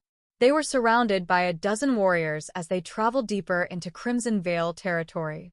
The pack's compound was smaller than the Night Vale's had been, but more fortified. Walls of stone and timber, guard towers at regular intervals, everything designed for defense.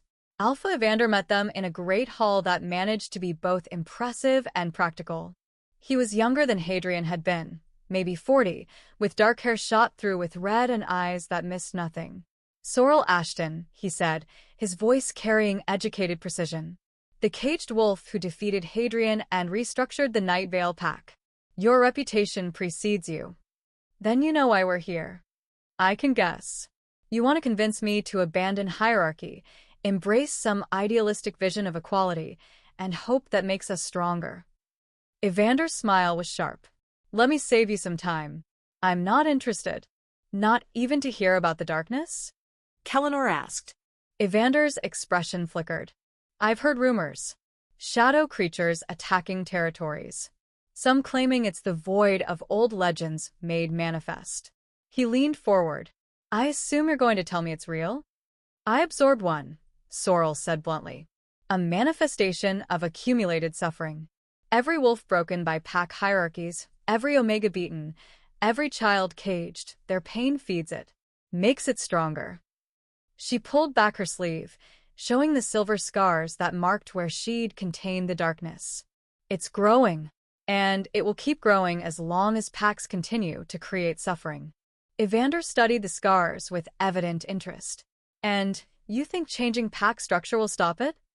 "I think it's the only thing that can." Sorrel met his eyes. "The darkness exists because we've broken the natural bonds between wolves, replaced community with hierarchy, compassion with cruelty. Fix that, and we starve the void of what feeds it." "Interesting theory." Evander stood pacing, but fundamentally flawed. "You assume wolves can function without hierarchy. History suggests otherwise. Without clear leadership, without ranks and order, packs descend into chaos." "History written by alphas who benefited from that narrative," the Lyra countered. "The first packs, before your ancestors corrupted them, functioned perfectly well through cooperation. The first packs are myths. Stories to inspire pups." Evander's tone was dismissive. "Real wolves need structure." "Then explain them." Sorrel gestured to the three guardians. "They're not myths. They're standing right here, living proof that wolves once lived differently." Evander's jaw tightened. He clearly wanted to dismiss them, but couldn't. The Guardians' presence was undeniable, their power palpable even to someone trying not to acknowledge it. "What exactly are you proposing?" he asked finally. "An exchange," Lorcan interjected smoothly. "Send observers to our pack. Let them see how the new structure functions.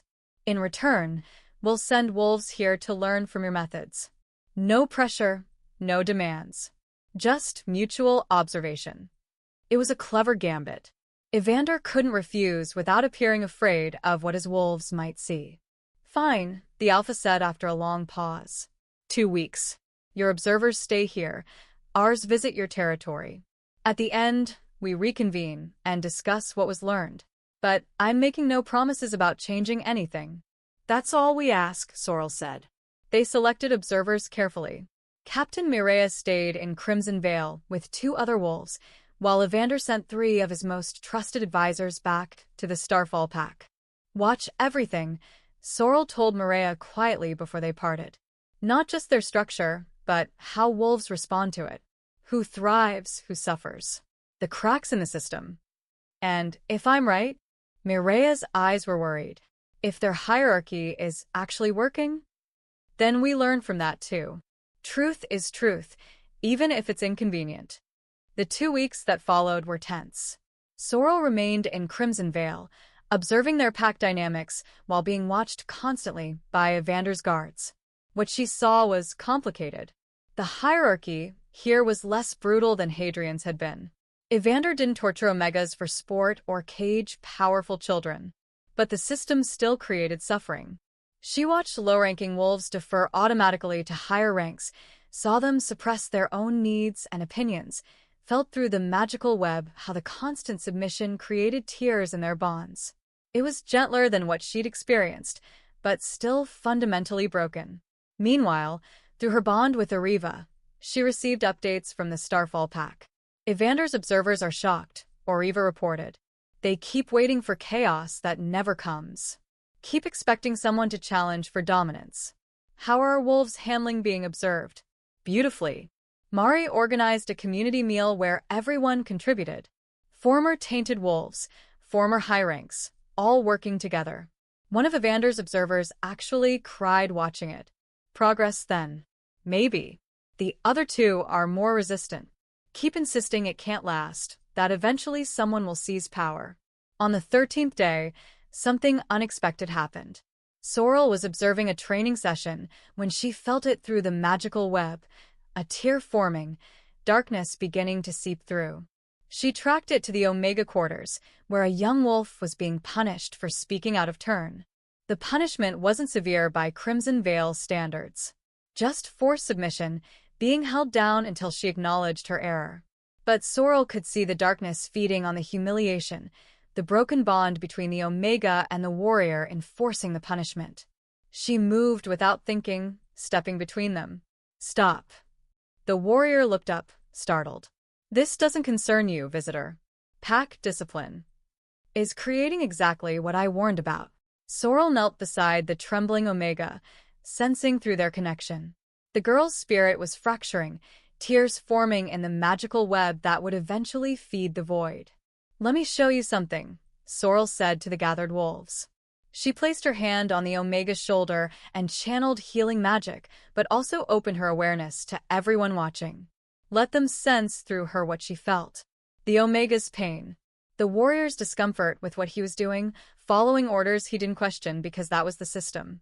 The fractures spread outward, weakening the entire pack's web of bonds.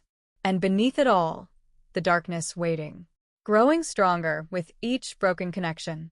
Several wolves gasped as they felt it. The truth she'd been trying to explain made tangible.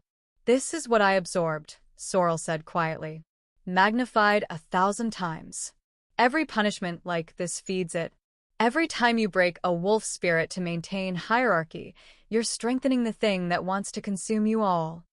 The warrior released the Omega immediately, horror in his eyes. I didn't know. I was just following protocol. I know.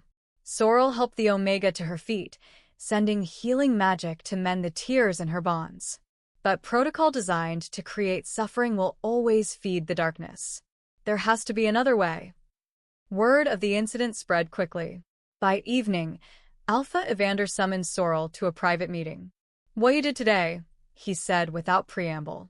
Making my wolves feel the darkness. That was manipulative. That was the truth, Sorrel corrected. I didn't create what they felt. Just helped them sense what was already there. Evander paced, his agitation evident. I've been receiving reports from my observers in your territory. They say. He laughed, the sound strained. They say it actually works. That your wolves are thriving without hierarchy. That they're stronger, not weaker. And that terrifies you. Of course it does. Evander spun to face her. If you're right, if everything I've built is fundamentally flawed, then I've spent 20 years hurting wolves unnecessarily. How am I supposed to accept that? Sorrel thought of Hadrian, of Varia, of every wolf struggling to let go of beliefs that had defined them. By recognizing that you didn't know better, she said gently. You were raised in this system, taught it was natural and necessary.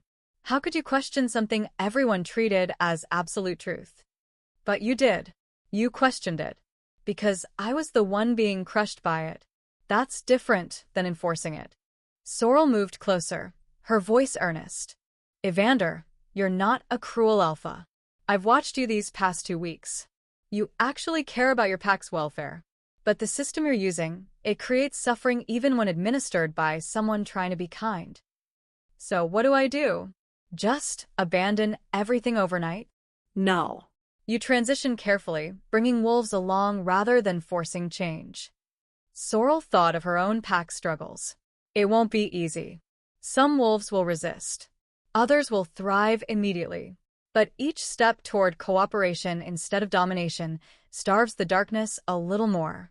Evander was quiet for a long time, staring out the window at his territory.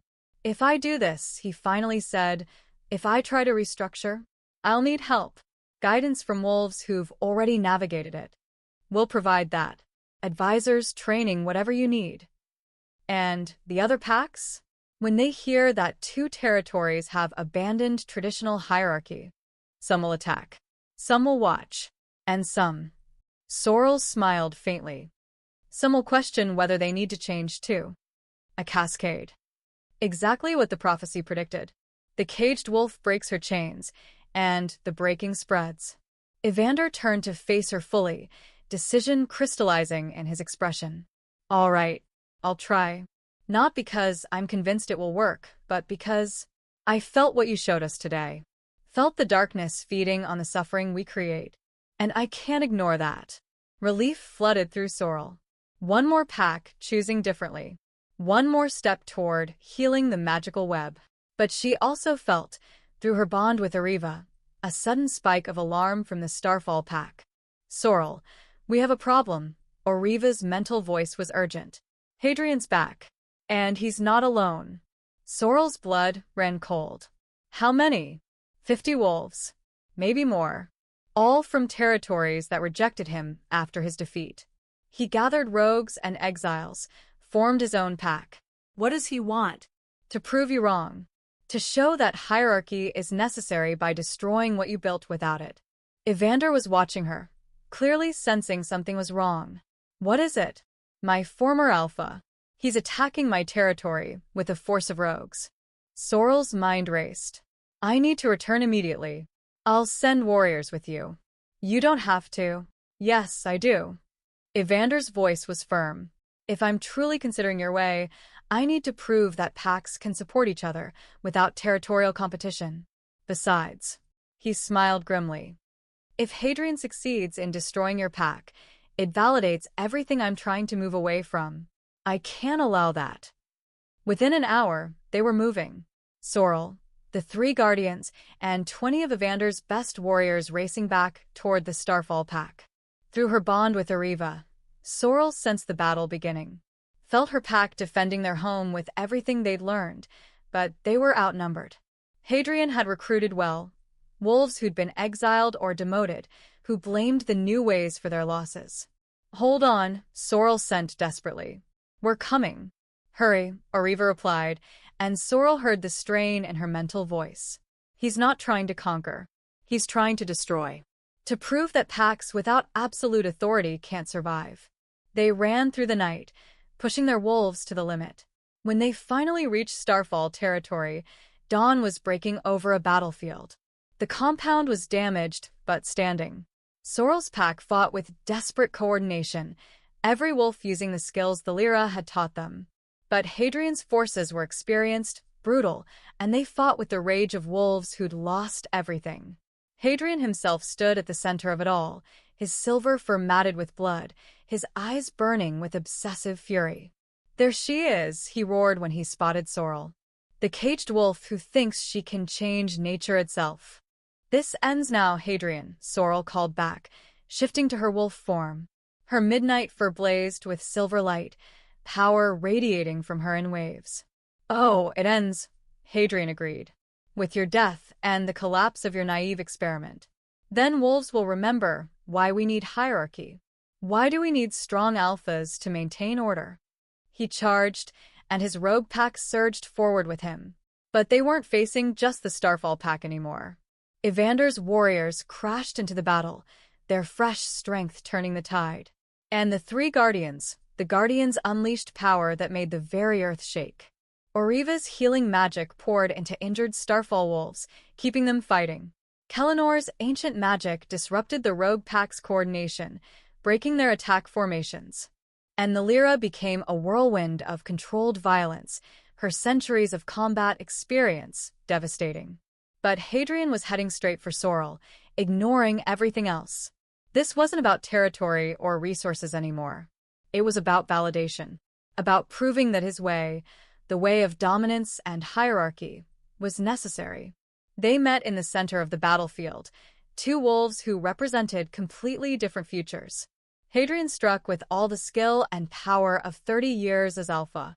But Sorrel had something he didn't. She'd learned to fight not with dominance, but with purpose. Not to prove superiority, but to protect. And most importantly, she'd absorbed the darkness. Understood it.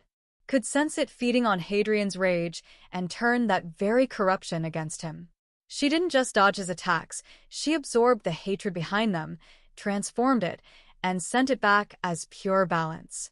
Each strike she landed carried not just physical force, but healing magic that forced Hadrian to confront what he'd become. "Stop fighting," she commanded, her voice resonating with power. "Look around you. Your rogues are losing. Your plan is failing. And for what? To prove that cruelty is necessary. To prove that order requires strength." Hadrian lunged again, but his movements were slowing. The magic Sorrel channeled was showing him the truth, that his strength had created nothing but suffering. "Order doesn't require cruelty," Sorrel said, pressing her advantage. "It requires wisdom, cooperation, wolves choosing to work together rather than being forced to submit."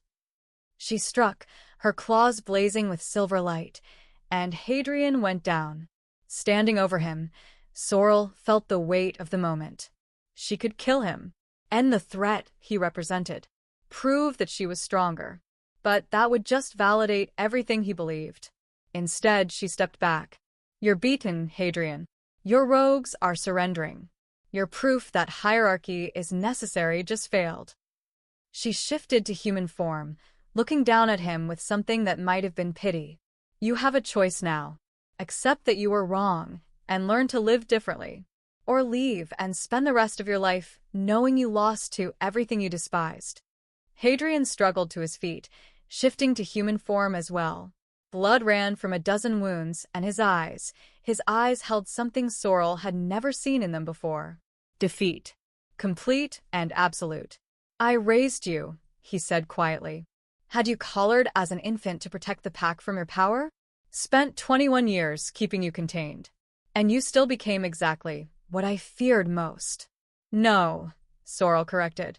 "I became what you could have been if you'd chosen differently. Someone powerful who uses that power to help instead of hurt." She turned to address both packs, her voice carrying across the battlefield. "This is what the darkness wants. Wolves fighting wolves, destroying each other to prove who's stronger. Every drop of blood spilled here feeds the void, makes it more powerful." She gestured to the wounded from both sides. "But it doesn't have to be this way. We can choose differently. Choose cooperation over conflict. Choose to build together instead of tearing each other apart." Slowly, rogues began laying down their weapons. Some left, disappearing into the forest. But others stayed, looking at the Starfall pack with something like hope. "Anyone who wants to stay," Sorrel called out. "Anyone who wants to try living differently, you're welcome here. No judgment for past actions, just a chance to grow." One by one, rogues stepped forward. Not all of them, but enough. Hadrian watched it happen, watched his army defect to the very system he'd tried to destroy. Then, without a word, he turned and walked away. This time, Sorrel didn't stop him. Some wolves couldn't change, couldn't let go of beliefs that had defined them. All she could do was offer the choice. 3 months later, Sorrel stood on the ridge overlooking her territory, watching the sunset paint everything gold and crimson. The Starfall pack had grown to nearly 200 wolves. Former rogues integrated alongside original members, all learning to live without hierarchy. It wasn't perfect, there were still conflicts, still wolves who struggled. But the magical web was healing. She could feel it through her connection to the darkness she'd absorbed. The tiers were closing, the void shrinking. Evander's pack had begun their own transition, and observers from 3 other territories had requested visits. The cascade was beginning. Varia approached, and Sorrel was struck by how much the former Alpha's niece had changed. She'd found purpose in training younger wolves, in using her natural leadership to organize rather than dominate. "There's someone here to see you," Varia said, her tone unreadable. Sorrel turned to find Hadrian standing at the territory's edge.